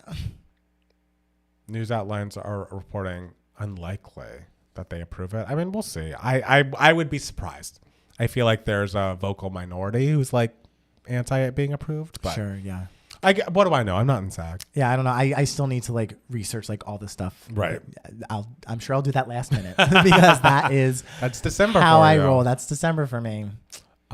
Or should we do part 2? Yeah, let's do part 2. Let's do part 2. My Spotify Wrapped called me out. Oh. Called me out like it always does when I was going through my breakup. Yeah. My peak time. Yeah, sometimes it'll do that. Yeah. The photos tomorrow. Okay. Cute. All right. We're here, and guys, we got to take care of business. We really do. As I said, it's December. It is. So, like, stuff has to get wrapped up, and stuff needs to get done. Matt Palmer, what needs to get done? What needs to get done is if you guys enjoy listening to us or watching the podcast, please go to your Apple Podcast or Spotify. Leave us a 5-star review. We do, unfortunately, only accept 5-star reviews. It helps so much. We want everyone to listen to this podcast that we lovingly do every single week for you. And if you really love us, you can go to patreon.com/2gaymats, where we put out extra bonus content very regularly. You can join the Discord, hang out with new friends that you just haven't met yet. And we're actually going to be scheduling our holiday party, which is going to be for all paying patrons. And it's going to be either the 13th or 14th of December. So if you want to come and join a live stream in which we listen to Christmas music, play Christmas songs, chit chat with all of you guys, then become a patron before mid-December. You'll have such a great time. And we'll see Matt Steele listening to Christmas songs and being like, it was okay. Being like, yay, Christmas is nice. Because Matt Steele just doesn't have the Christmas spirit when it comes to music. And I don't know why. Yeah, I have Christmas spirit. It's just that like Christmas music is nice. It's nice. I don't go out of my way to listen to Christmas music, but I will go out of my way to listen to Christmas music for our lovely patrons. That's so kind. All right. So yes, I have homework in December. Y'all have homework in December. Yes. 5 stars. Thank you. Anyway, so this is Email My Heart. This is the section of the podcast where we answer any questions that you guys might have. You can be a part of Email My Heart if you email us at 2gaymats@gmail.com. 2 is spelled TWO. And guys, as we have been discussing, it is Spotify Wrapped season, which I think is a little weird because I think it should be end of December as opposed to beginning of December. But, you know, who am I? And so our wonderful, wonderful listener, Shabi, I don't know, wrote us and wanted to ask about our Spotify Wrapped. And so they said, hi, I'm Shabi, a since Renaissance reaction viewer of 2 Gay Mats. Oh, yay. I have 2 questions for you if you don't mind. We never mind. First, since it's Spotify Wrapped season, Apple Music replay for all the Apple people, I wonder what's on your Spotify Wrapped this year. I know it has been done a year and 3 days ago by the time I'm typing this, but things can change over time, right? And second question, who do you think / hope will release new music next year, and what kind of sound do you want said artists to do? For me, as I stated, I want the 3rd Dua Lipa album to be the sister album to Something to Give Each Other by Troye Sivan. Oh, interesting. And maybe a new Gaga album, because now it has been the average amount of time for Gaga to start a new era, which is 3 or 4 years. And it happened since Joanne era, Art Pop to Joanne being 3 years, Joanne to Chromatica being 4. I hope the chance to make it in this podcast. If not, at least I tried to. Shadi, you succeeded. You made it. In. You are cut in stone. So I have my Spotify Wrapped here. Give it to me. I can go through the top artists. I know. I'll go 5 to 1. Number 5, a young newcomer with a 2nd album released this year, Miss Olivia Rodrigo, rounding out the top 5 at number 5. We love her. Congratulations, young lady. I listen to you because I like you, and you have a lot of potential. Number 4. Miss Taylor Swift. If only she were more popular. I know. So, I mean, we obviously listen to Taylor a lot of the time, especially when we're doing these live reactions to her, but she has a lot of great music, a lot of great songs. I'm happy to be a listener. Number 3, the album we were looking forward to most this year is represented very heavily later on. But Kelly Clarkson is my number 3 most listened to artist this year. I am so happy she's back with Chemistry, which will be made very apparent very soon. Number 2, the Renaissance film auteur herself, Beyonce, number 2 artist of the year, and maybe my number 2 artist of all time. She's up there with Janet. I'm not sure. They fight out for number 2 a lot of the time. You hear that, Janet? Release a new album quickly so you can. She could be on my list of people I want to release. Okay. And then number 1, in surprise to no one, Miss Mariah Carey, queen of music, queen of Christmas, just queen of everything for me. She is, ever since they've done Spotify Wrapped, she has been my number 1. And like sometimes she'll have songs in my top 5. So a lot of times she won't, because it's just like, I'm just listening to the discography. I know how much music is available to me from Miss Carey. All of it is up to snuff, and I listen to it ad nauseum, and I would not have it any other way. I mean, you have to do what you have to do. This is your life. You're going to live it how you want to live it, how you need to live it. Yes. How it makes you most fulfilled to live it. And listening to Mariah Carey nonstop. Nonstop. And by nonstop, he means 62,178 minutes Okay. listening to Spotify. Great. That's lovely for you. That's deal. Yes. Who are your top 5 artists? All right, so my top 5 artists were number 5, coming in with an amazing album this year that we got to listen to live before anyone ever got to hear. Ooh. Kelly Clarkson. Yes. This is my number 5. Number 4 actually was Muna, because since we got the patron request to like talk about their most recent album that came out last year, I wore that album out. Like, I mean, it's great. It's such a phenomenal album, great. and so I'm so thrilled that they're my number 4 of the year. Number 3 was Olivia Rodrigo. Obviously, I mean, Guts is a classic. It's such a great album. She is just such a rising star. I'm so excited to see what she does next, even though she literally just released something. I'm still just like, we want more. My number 2, tied with Matt Palmer's number 2, is the queen herself, Miss Beyonce. Hello. Giselle Knowles Carter, queen of the universe, queen of cinema, as we've established in seeing Renaissance in movie theaters this week. And my number 1 is a fucking king. It's a man. A man? It's a man. I didn't know men were allowed on this podcast. Men are allowed on this podcast, baby, when their names are Justin Hurwitz, composer of all the scores of Damien Chazelle's films. Okay. Because not only have I been wearing the Babylon soundtrack out, I've also been, listening to a lot of the First Man soundtrack, a lot of the La La Land soundtrack, a lot of the Whiplash soundtrack, because he is such a brilliant film composer. What is the context in which you're listening to his scores? Because I'm walking, I'm driving, I'm thinking, I'm getting ready. It's interesting. Yes. Because his music is amazing. And that Babylon score is one for the ages. How many minutes are we talking? Of music have I listened to? Hold on, I just screenshot it right now. I love that. I can't wait to hear. About 7,793 minutes. Pretty different than mine. Yeah. How many do you know how many songs you played in 2020? No, I don't know how yours said it's like one of the first ones. I listened to 1,354 songs. Oh, yeah. I don't know. I'm sure it was a lot. It's a lot. I'm sure it was a lot. Yeah. Okay, so we're going to talk about our most played songs of the year. Top 5. We're going to talk about top 5. I guess I'll go from 5 upwards. Number 5 is a song by Miss Kelly Clarkson. We were very excited for her new record, and Down to You is my 5th most played song of the year. I do love that song very much. I appreciate that it was so high on the list. My number 4 most played song is also from Miss Kelly Clarkson. It is a song entitled Me, one of the pre-release tracks from the album Chemistry. It's actually not one of my favorites off the album, but I played those pre-release tracks out before the album came out, so that makes sense. Number 3 is another song from Miss Kelly Clarkson, and it's a song entitled High Road. This is a song that grew on me a lot from when we first saw it live until the recorded version. It's one of my favorites, absolutely. Number 2 is my favorite song of the year by another artist named Miss Kelly Clarkson. And skip this part. I cannot talk about enough. I've spent half of my life at this point talking about the brilliance of Skip This Part, the heartbreak that we saw live, that we are still begging to see the recording of, at least hear the audio recording of. Skip This Part was my number 2, and then my number 1 was from another artist who happened to win American Idol named Kelly Clarkson. My God, all 5 are Kelly Clarkson? It was a song called Mine. Okay. It was a song called Mine, guys. And great song. You listened to so much Kelly Clarkson this year. I mean, I listened to that album out. In fairness, number 6 was from Kimberly Akimbo, and it was better. We love Kimberly Akimbo here at 2K Mats. Yes, I'll try to look at my other things on the list, but yeah, it was all of the top 5 was Kelly. That's a beautiful top 5. It really, we love Kelly. I'd like to think it was. Yeah. Vampire was number 7. Cuff It was number 8. Magic Kelly was number 9. Make a Wish number 10 from Kimberly Kimbo. So Okay. I was listening to a lot of Kimberly Kimbo, a lot of Kelly Clarkson. I mean, hey. So on my top 5. Yes. So I was very shocked because Skip This Part was my number 6. And I was like, oh no, I feel like I'm betraying like the song of the year. I know, like, you were. Skip This Part was number 6. So I was surprised. But still congratulations, Kelly. You are well represented amongst the two gay masks. Absolutely you are. So my number 5 was actually this year's Oscar winning song, Natu Okay. Natu from RRR. Oh, I love that. Blasted it every chance I could get, like especially in the beginning of the year. So fantastic. My number 4 was a song by Maisie Peters, and it's a song called "The Band and I," which is one of my favorite love songs. that song. That is my favorite song on her new album, The Good Witch, and it is just so beautiful. It's so nostalgic and warm and so detailed. It's just such a fantastic song.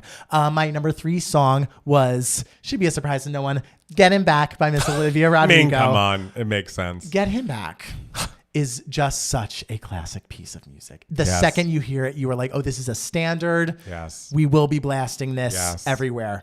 School, the stores, church, everywhere. An Olivia Rodrigo fan friend of yours say that like they didn't get why you liked Getting My Him friend Back? who was obsessed with Olivia Rodrigo was That's just, wild I was to talking me. about Getting Back, and he's like, that's your favorite? And I'm like, yes. And he's like, oh, I don't really think about that song often. I'm like, are you like, what? That's crazy. Are you out of your mind? Anyway, my number 2 song was another like instant classic, especially amongst the gays, and it is "Padam Padam" Appropriate. by Miss Kylie Minogue. Appropriate. I mean, everyone was just had that song Yeah. on repeat. It was How the could you song not? of the summer amongst the homosexuals.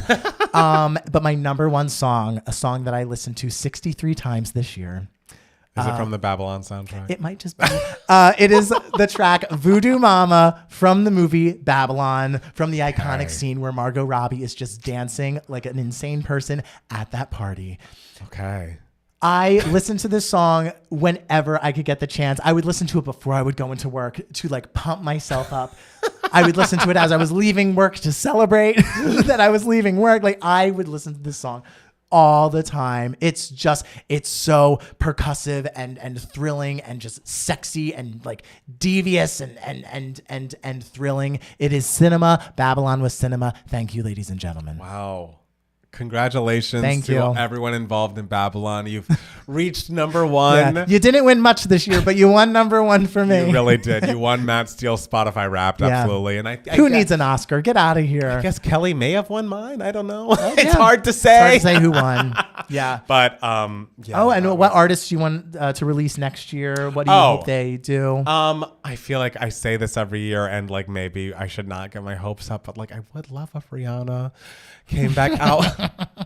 Yeah, we I would. would love if Rihanna came back out with something. What would you want her sound to be? I truly, at this point, would be open to anything. Okay. Whatever she wanted to give us, if it was anti-2, if it was like a return to dance pop. I also have heard that Ariana is coming back next year with something very Max Martin produced, and I'm excited about that. I feel like she's been away from the pop music game for a while, and I feel like this could be a good time to hear what her new polished pop sound would sound like in 2024, you know?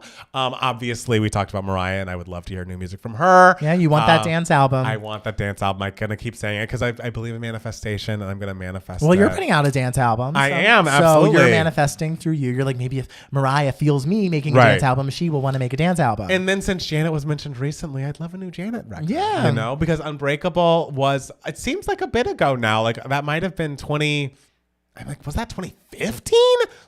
And we never got the Black Diamond album, which was supposed to be what Made for Now was on, because then COVID happened. So I wish Janet would put out whatever it is that she was cooking up, because Made for Now was a classic. Oh my God, that video. What is a video. So it's fantastic. so incredible. Yeah. Oh, what about you? I don't know. I like when they send the email like Lady Gaga. I'm like, oh yeah, Lady Gaga. Like Yes. she was just seen with Will.i.am. And like Joker is happening, or Joker 2. Will.i.am is not the producer I would want for her. Well, you never know. People can surprise you.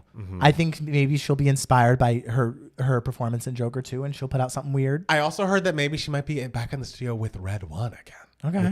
Which would be great. They came up together. Okay. That sound at the beginning was very them, so I would love that. Will.i.am, I'm just still you heard get back to what was the song you did with Brittany? I'm not going to talk about that. I'm not going to talk about that song. So this is what you see why It's I'm Christmas. nervous. Don't make me talk about that I'm song. sorry. I don't mean to bring that up. It's a dark time. It's fine. I just hope whatever is put out that these ladies are able to express themselves freely, Yes, absolutely. and that a part of themselves is in the album, because that makes an album great. Yes. Yeah. Unless it's bad. Unless it's bad. The caveat to all of that positivity is unless it's bad. Like, sometimes people are like, I put my heart and soul into this, and it's like, good. Oh, it's like, yes. Yeah. I hope that was creatively fulfilling for you. Yes, we love that you're able to experiment. Yes, Man of the Woods was for someone, I'm sure. No. All right, so the next email comes to us from Joey. Mm-hmm. Joey says, is it my fault? Joey says, recently I have been dating a man who has been sober for the past 2 years. First year he was not. A week before actual Thanksgiving, we did a Friendsgiving, and while we were separated across the living room, I looked over and noticed he had a glass of wine or champagne. I couldn't tell. But in my mind, I'm like, oh, hell yeah, he's having a great time. Needless to say, he got mega wasted that night, but aside from goofy behaviors, we got home safe, and the night was amazing. Fast forward to yesterday, his mom called me, cursing me out, saying she found Coke on the top of his dresser. She completely blamed me for, quote unquote, opening that gate that night, and said I would never talk to him again, which answers why I couldn't reach him since then. She said she's sending him to Florida for rehab. I am crushed. Was this my fault? I don't think that's how I would phrase it. I do not think it was your fault. If what an adult person is going to do, they're going to do. My only thought in the story is and hindsight's 2020, and like maybe just something to take forward into future relationships. If you date someone who says that they are sober because of addiction issues. If I was dating someone or even was around a friend who I knew was sober because they were an addict, in seeing them partake in an activity that they are addicted to, my first thought would be concern. I would want to pull them to the side, because even if I drink myself, but it's like I am not an alcoholic. So if I knew someone who was partaking again, I would be concerned. It's not my choice to make, but I would want them to realize the gravity of what they were doing, and if they're going to make the decision. I don't know. It seems like this is something that if I were to date someone or even be friends with someone, tell me how you want me to behave. Do you want me to not drink around you? Do you want this party to be this way? So I would have seen that as more of a red flag than you had. I don't think fault is right. Everyone's going to do what they're going to do. Also, relapsing is something that happens. It is a natural thing that happens to people. It's very sad. It's just a hard thing to be sober.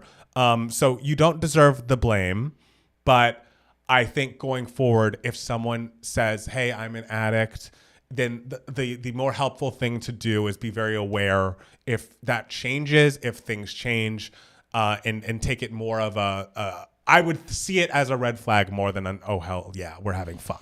Yeah, definitely. I mean, like when someone is an addict and like in recovery and, sober or I don't, this might just be like also like my dating style. Like I hold people accountable. Yeah. Like I'm just like, right. This was your mission to like, become sober. Or I remember my ex-boyfriend in college smoked before we started dating. He quit right when we started dating. And there were a few times where he like had a cigarette and everything. Right. And I kind of like, I know, a little bit like, no one knows exactly what to do when like someone is an addict and everything. Like you have to be there for them. But I remember saying to him, like, you said that you were quitting. Like, and I remember telling him like, you have to be harder on yourself. Like you have to be not like harder on yourself, like beat yourself up, but like you have to be more disciplined, like for yourself and everything. And it's like, be there to encourage them throughout this process. But to also, let them know, like you said that this was going to happen. Like, I need you to do that. I would not say it is your fault. No. Like I wouldn't say it like that. And I do. And the thing is like, you're writing that I'm assuming you are a younger person, like in your 20s, I'm assuming. Yeah. And you're not a professional. No, you don't don't be hard on yourself because you don't know you're not trained to know what to do in these types of situations with someone who has an addiction problem. Totally. So please don't be hard on yourself. And I don't like that. It seems like his mom didn't even sort of like let you explain. I wish that his mom like called you and said, this is what happened, or this is what I found. can you tell me what tell me what happened? happened. How can we work on this together? Right. I don't like how she just like blamed you right away. So I don't like that, and I don't think that's fair to you. It's not. It's not. I do hope he gets, whatever help he Right. needs, and then he is able to reach out to you. Also, I don't know how long you guys have been dating. If this is a Right. very you say recently in the email, Yeah. so if it's a very recent thing, like you may not necessarily know like how hard his struggle was. Right. Like Sure. you may just like, if you've only been dating, I don't know, like a couple months or Right. whatever, you might just know like, oh, he had a problem, now he's sober, and like, yeah, it's probably okay and casual. You may not know the extent Sure. of his problems. Sure. So I would not be hard on yourself. I wouldn't. I mean, as much as I agree with you that like the mother is kind of out of line in the way she's talking to him, I wouldn't reach out to him. Like if he is going to rehab, let him go and do whatever he needs to do, and let him reach out to you if he would like to.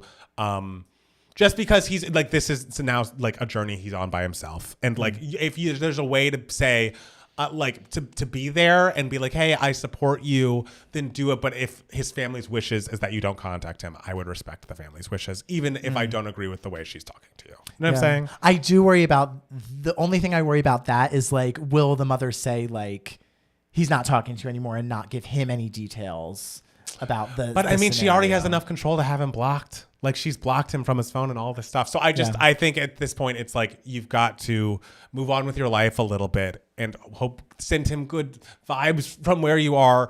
Hope that he is well. And if he reaches back out to you, be there to support him. And I guess like explain like what happened. Sure. I didn't mean for this. I didn't know that this like could happen. Right. Because like how can any of us know? Right. You know. So good luck with that. Yes, we love good you, luck. Joey. We love you, and I know that's a lot to take on, and I think Yeah. you're doing your best, and you'll do even better next time. Yeah. So wait, do you have 2 game minutes this week? I don't have a 2 game minutes. Do I you? don't know that I do either. Okay. Should we jump into giving me moments? I guess let's talk about the most wonderful giving me moments. Do you want? Should I just do mine? Mine's quick, and then go we'll go for to yours, it. and it'll Let be the live. people wait in anticipation. All right. So, giving me moments for me this week is we watched a very lovely animated film on Netflix. Or wait, was it Netflix? It might be on Paramount Plus with Showtime actually, which we got to watch Fellow Travelers. But Teenage Mutant Ninja Turtles, which I believe recently came out, I want to say in the summer, is now available to be streamed there.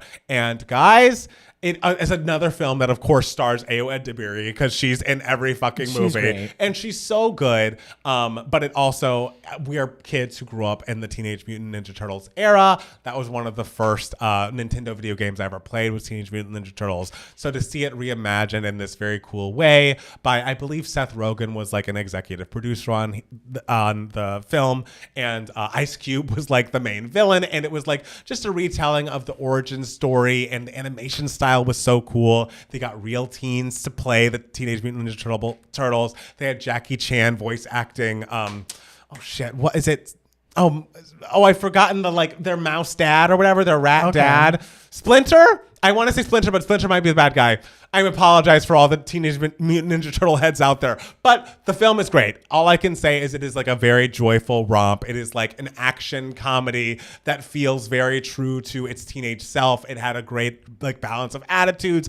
And again, the animation style, I think it was done by the same people that did Mitchell versus the Machines, which I might have talked about really enjoying as well. Mm-hmm. I think there are just so many cool ways to take a more two-dimensional animation style and really make it super creative. It's kind of my feeling, honestly, about in the video game version would be Super Mario Wonder. It's clearly a side scroller, but the creativity is bouncing off of every frame, and that is what this movie was to me. The story was so solid. It just was such a fun romp, and I just cared. The whole time was I care about these fucking Teenage Mutant Ninja Turtles, even though it's just a group of 4 turtles who are kind of teenagers and love pizza, but It's not just a group of it's 4. not. They are saving the world with their ninja skills. They are, and they just all they wanted was to go to high school and be accepted, and they never thought they could do that. Spoiler, they might.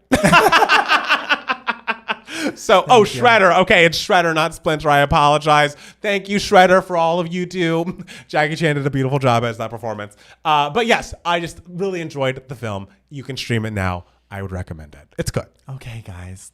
Well, this week, the dream happened. Yes. Because I did not want to wait until Christmas. I did not want to wait until Christmas to see my most anticipated performance ever. Okay. I was on a date. I was on a date on Tuesday. Okay. We were eating dinner and Yes. everything. He went to the bathroom. First date? Yeah. Oh. I opened up my emails. Yes. I saw an email from the SAG Foundation saying screening for The Color Purple. Tonight in about 3 hours. Wait. So you're on the date. I'm on the date. Okay. He was in the bathroom. I wasn't like checking my email during the No, conversation. that's not the part. But like, are you about to ditch him to go watch? No. And so I have never opened an email so fast. And as Taraji P. Henson tells us to do in The Color Purple, I pushed the button and I was like, I'm going to reserve a spot right now. And I didn't reserve a spot. I was put on the wait list because it filled up, quote unquote, filled up so quickly and everything. Sure. And I was just like, oh my God, I'm on the wait list. What do I do? He comes back from the bathroom and I am full crazy Matt Steele mode. Shock. And I was like, okay, please don't think I'm crazy. But I really need your advice. And he was like, oh my God, what's wrong? And I was like, it's fine. Actually, things are amazing. But okay, I just reserved a spot on the wait list for The Color Purple screening with the SAG Foundation somewhere in Hollywood. And like, it's like 3 hours from now. And like, I don't know if it's worth it to like try to get in, like to go, because I don't know if I've never been to a SAG Foundation screening. Yeah. And so I was like, am I like, or do people on the wait list even get in, you know, and everything. And I was like, would you? And I had planned to do so much work that night, like so much work that I needed to get done because, you know, December. And so I was like, what would you do? And he was like trying to talk me through it. He's like, girl, I don't know. And I was like, you don't understand.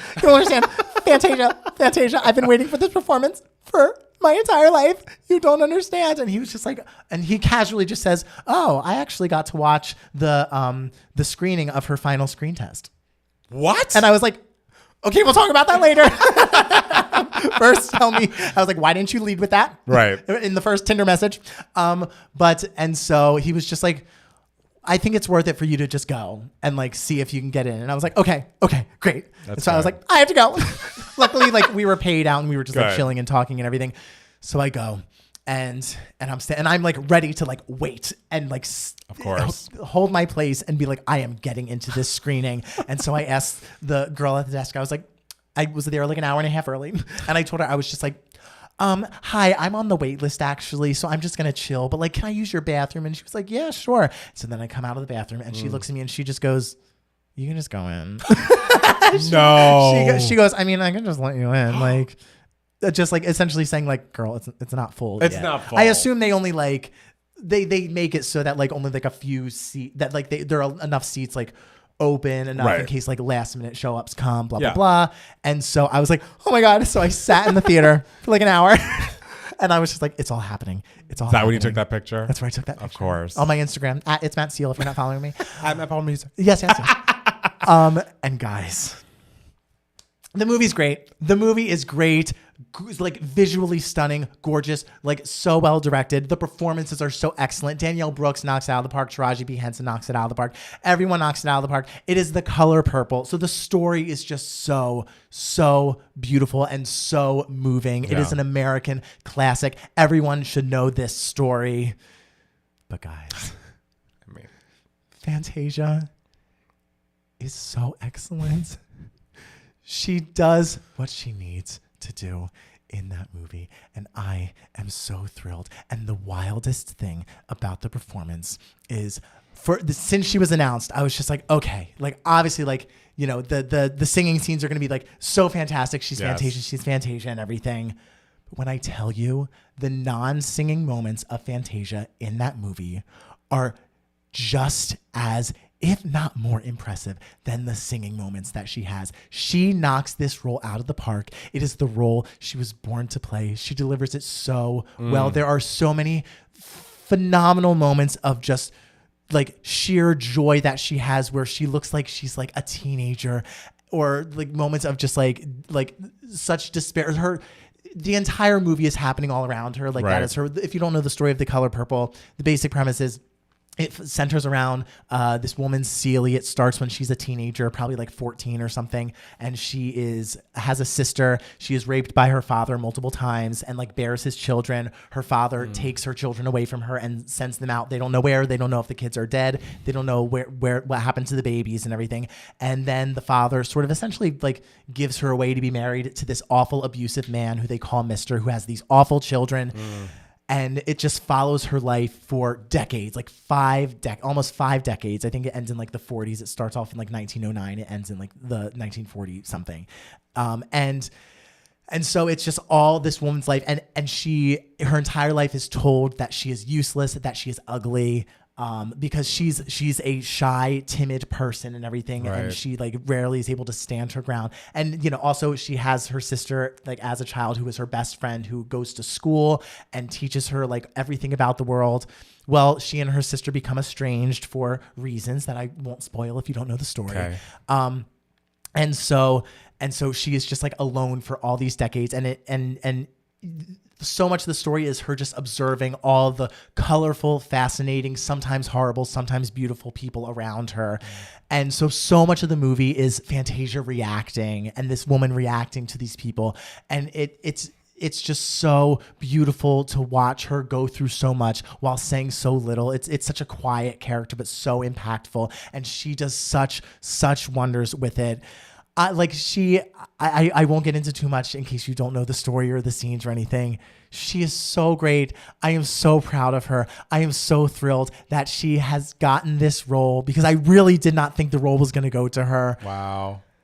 And she just like lived up to my expectations so much. And she is so fantastic. So you're saying like the acting moments beyond just the singing moments? Beautiful. Wow. Like she is so great. And it's because the thing is I saw her do it on stage and it was phenomenal too. And I, sometimes I worried like when they take like a stage performance, because on stage, like you can be like larger than life and big and everything. But on screen, you have to like sort of like tone it down a little bit to make it a little more naturalistic and everything. And some people like have a little trouble with that and everything because it's a hard thing to do. Absolutely.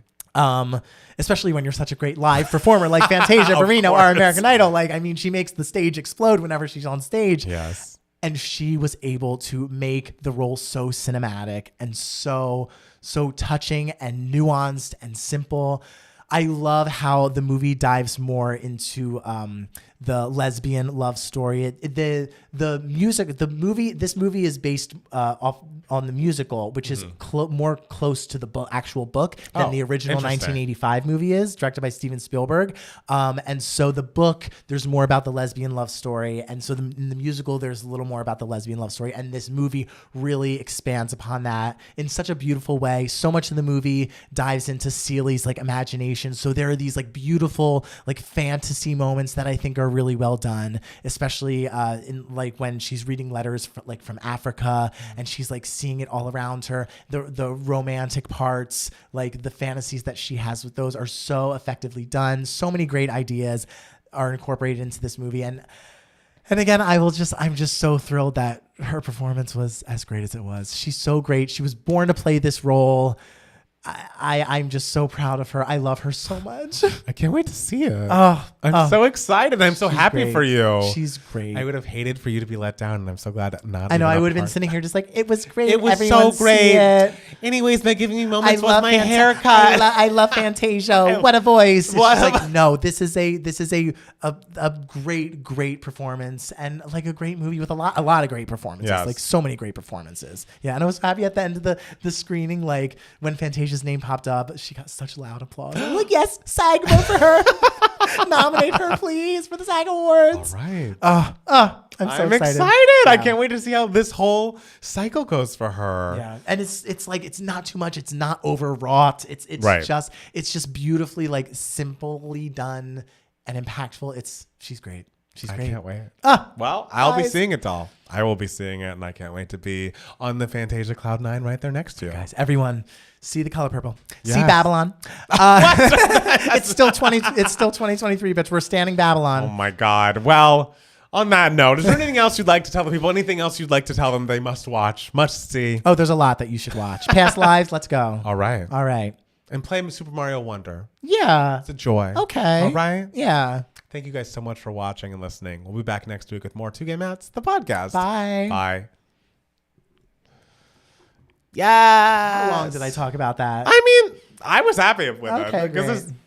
Matt Steele, your enthusiasm is infectious. Also, I'm not alone in appreciating how kind you both are, equally kind when praising or critiquing artists and acknowledging that they're human. That's very kind, Leslie. I feel like some people do not like when we critique the artist. Well, the thing is, like, I feel like since we're artists ourselves, we know like all the stuff that goes into making something and all the stuff that can go wrong in making stuff. Like when I see movies now, even if I don't like it, I'm just like, there could be so many reasons as to why this is wrong, because there are so many cooks in the kitchen and everything, and sometimes you can't afford to reshoot this, or like the actor messes this up and you never got it right. Like it's there's so much stuff that happens when you're creating something with a lot of people, and so I think even if we don't like something, like we can still understand like a lot of work went into this. Sure, I will say for songs, if it's bad, I'll say it's bad.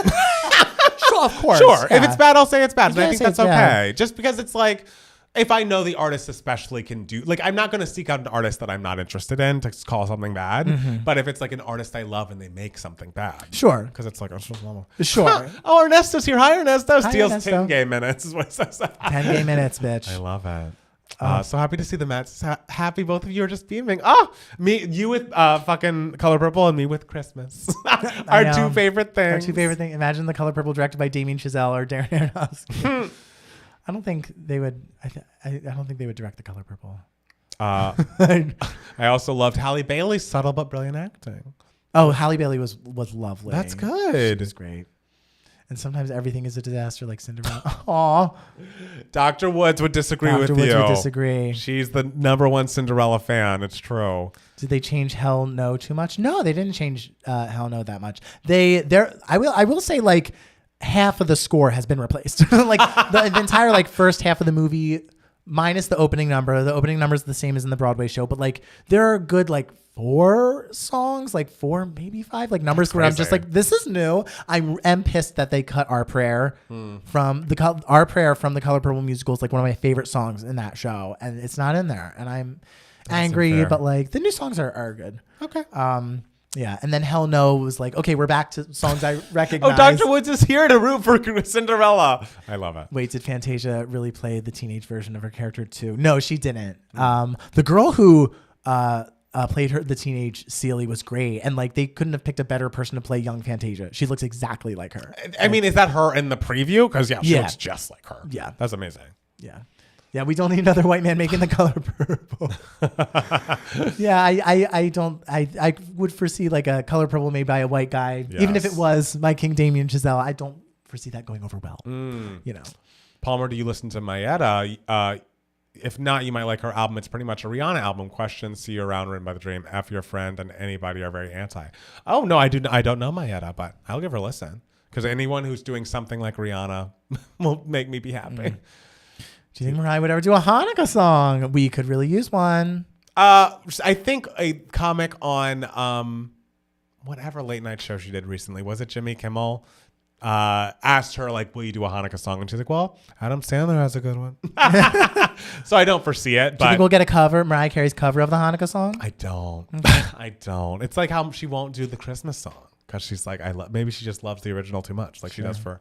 She loves the original Hanukkah song too much. I bet. Yeah. How did was Sierra in Color Purple? Yes. No. That wasn't shade. That was shade. That wasn't shade. That's a spoiler. Oh. So yeah, she's in it, guys. Oh, I didn't. She's great though. She's great. I didn't know that was a spoiler. It's a bit of a spoiler. Why? Because she's like a surprise. I guess. Well, you'll have to see the movie to find out. Okay, all right. No, she's great. She's great. That totally wasn't shade. It was just kind of like, should I say this because like it's a spoiler kind of. Oh. She's great. She's with Rock Nation, and I've heard they're giving her everything they feel Ree would have taken. Oh, yay! He said in the Q&A he had to fight for the cast because the big heads were insisting on other actors. Oh. Who said in the Q&A? What Q&A?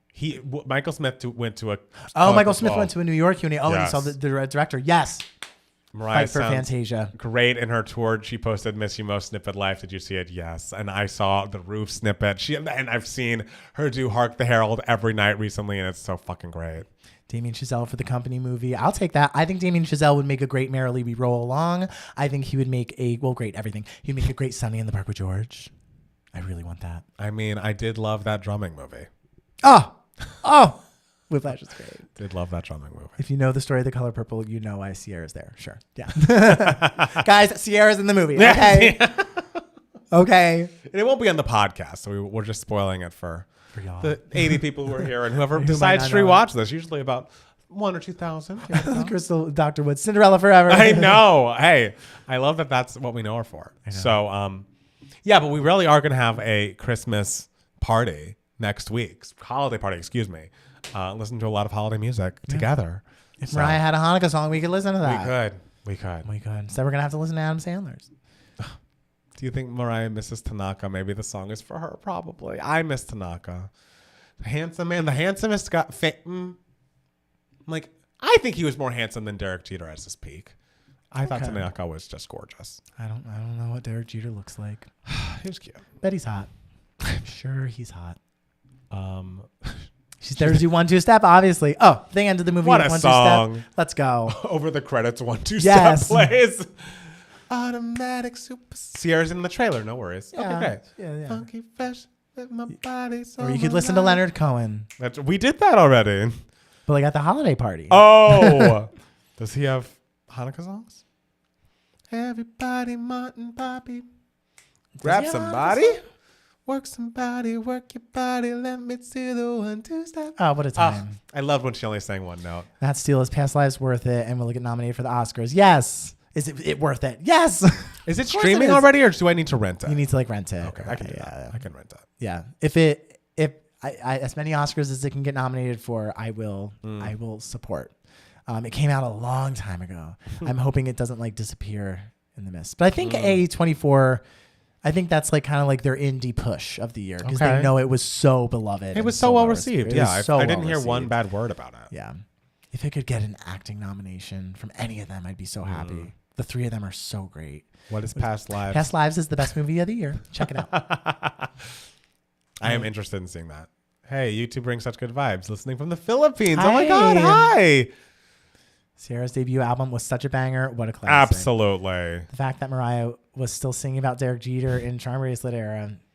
What did he do? I think as someone who writes songs, it's hard to have that powerful, like, first lovey kind of feeling and, like, first big broken heart kind of feeling. So you kind of got to dip into that well sometimes. Yeah. Mariah's going to be writing about Derek Jeter for a long time. We have heard My House and we love it. We're going to listen to it and put it up on Patreon. Probably we'll listen to it on Thursday. So Danielle will be winning the Oscar. She very well could. I think at this point, she's kind of taken the front runner status. And they're pushing Fantasia for a lead? They're pushing her for lead. Okay. Yeah. Which, like, my theory that, like, maybe Young Seeley's in it so long that, like, Fantasia could be supporting too. And she's like, no. No, she's the lead. Yeah, she's the lead. Especially because now that, like, Danielle, like, is, like, could very well win. Right. They're like, oh, no, we have to. Have that happen. Yeah, we can't have her. No competition. None at all. She would be a great one. She was fantastic. I want to split the vote. You remember what happened with those fucking Dreamgirls songs? I'm still mad about that. I will always be. Why do they do that? Why don't they just push one song from a musical? They're greedy. Yeah. They were like, patience deserves its flowers. It really didn't. It really didn't. Justice for Listen's Oscar. Did you watch that weird movie with Rosamund Pike and the hunk from Kissing Booth? I did. It's that fun. Saltburn? Yeah, Saltburn. Okay. Rosamund Pike is so good in that movie. You know who's fucking great in the movie? Carey Mulligan. She has like 5 lines. They're all great. Carey Mulligan in Saltburn is excellent. Oh, I'm so excited to see Maestro. Anyway, Everything Everywhere All at Once came out in March. There's hope. That is true. I mean, Everything Everywhere All at Once was such a huge like forward thinking film, like that it was such a juggernaut that he also co-directed Blackest King. Great film. Who did? Director of Blitz, Bazule, I think. This is his name. He directed The Color Purple. Oh, I see. Okay. Yeah. Try Brace, its anniversary is today. Matt P and I don't really care for that album. It has some gems, though. It does have some gems. Oh, yes, Dr. Wood seeing the Renaissance film for the third time. I want to be like you. Was any of those times in IMAX?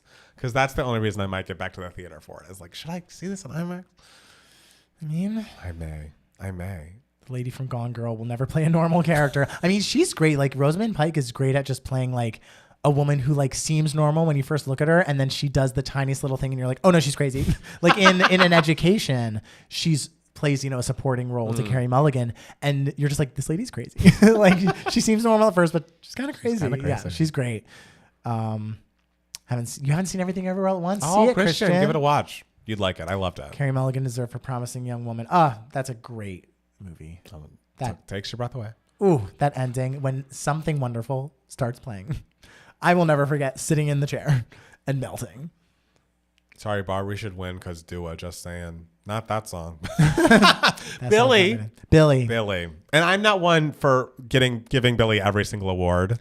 That's a great song. A great song. That's a great song. And Jackson was driving somewhere and like listening to the radio, which I never do. And he's like, the song I hear most on pop radio and alternative radio is What Was I Made For? Wow. So they're pushing it. Okay. Oh my God, Jimmy, happy anniversary to the Bringing On the Heartbreak cover. Yes. Which I think he has said it's her best cover. And I'm like, Jimmy. It's nice. And the radio version in which she belts a little is especially nice. Will Katy Perry make her big comeback in 2024? I don't know, maybe. Probably not, but that's okay. I think she could put out new music and she'll always have fans of what she does. Okay. Having like a big pop comeback is not an easy thing to come by. Sure. When you've been out. When you're Katy Perry, it's just like, you had your moment. I've been here for so Exactly. long. Like Beyonce says, I don't need to impress anybody anymore. Exactly. We're going to give you thoughts on Tate McRae too on the Patreon because everybody said that we should watch her videos and shit. So we're going to watch her videos. Yeah. Do you think Saltburn will get any Oscar attention? I could see it getting maybe screenplay and maybe cinematography. I could see it getting in there. Maybe score? Ernesto says Luis Miguel was the sexiest of Mariah's exes.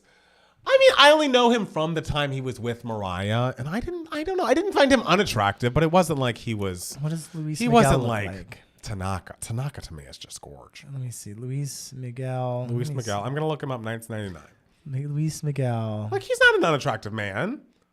And look, Yeah, they look great together. Oh, yeah. He's cute. He's cute. Yeah. He's very like small. There's like a maturity about him. He does. Yeah, there's so much. He looks like, even when he's young, he looks. He does love doing this face. Hey, he and Mariah probably had, a side of their face. They both connected on that, having a good side. Ryan Gosling must win supporting. I need a comedy performance win for once. That would be great. For once, the Everything Everywhere All at Once actors, all three of them won. Right. Those are comedic performances.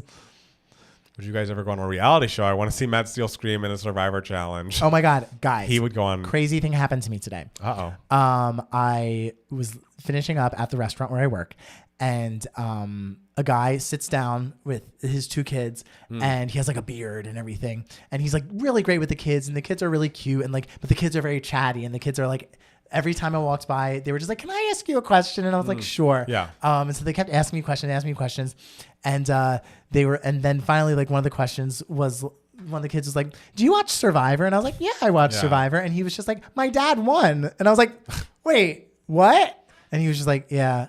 And he was like, "I won like over like a decade, like a long, almost like 20 years ago." And I was just like, "Wait, what season?" And he was just like, "Season 12." And I was like, "Aris?"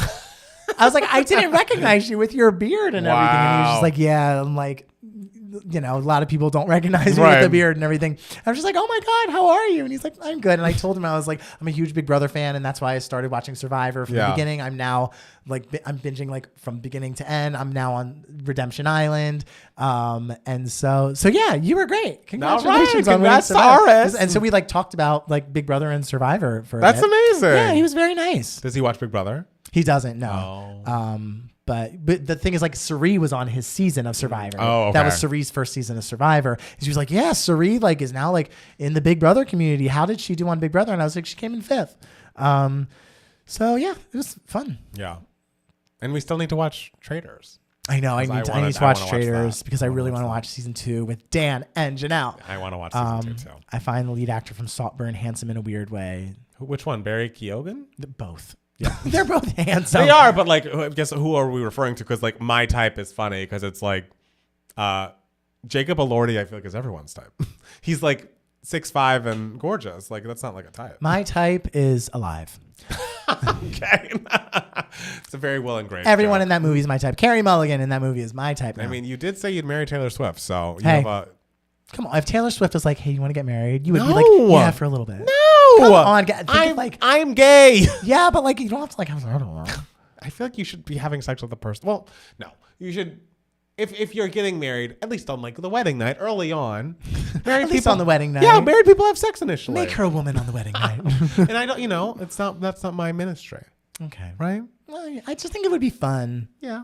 You know, you'd be on an album. Like you would be. There Well, would be songs about you. Maybe my no would be on an album too. Ooh, It's like that's turned down by true. a gay man. It's That's like, yeah, true.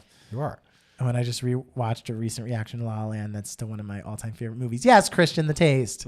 Steele's Restaurant has all the stars eating. They there. do. Not Jacob. Okay, Barry. Great. Got it. Traitors is such a good concept. The Netherlands has come up with such good reality TV shows. Big Brothers are too. Oh, wow. I didn't know. Steele would marry Swift and Pete Davidson, though. It's true. Yeah. I mean, Why not? neither is for me. Pete Davidson seems like a very nice guy. He must be nice. Seems like fun. I'm sure he's very fun. All these girls sure he's love very him fun. because he's fun. Yeah, it seems like he listens to your problems. Okay.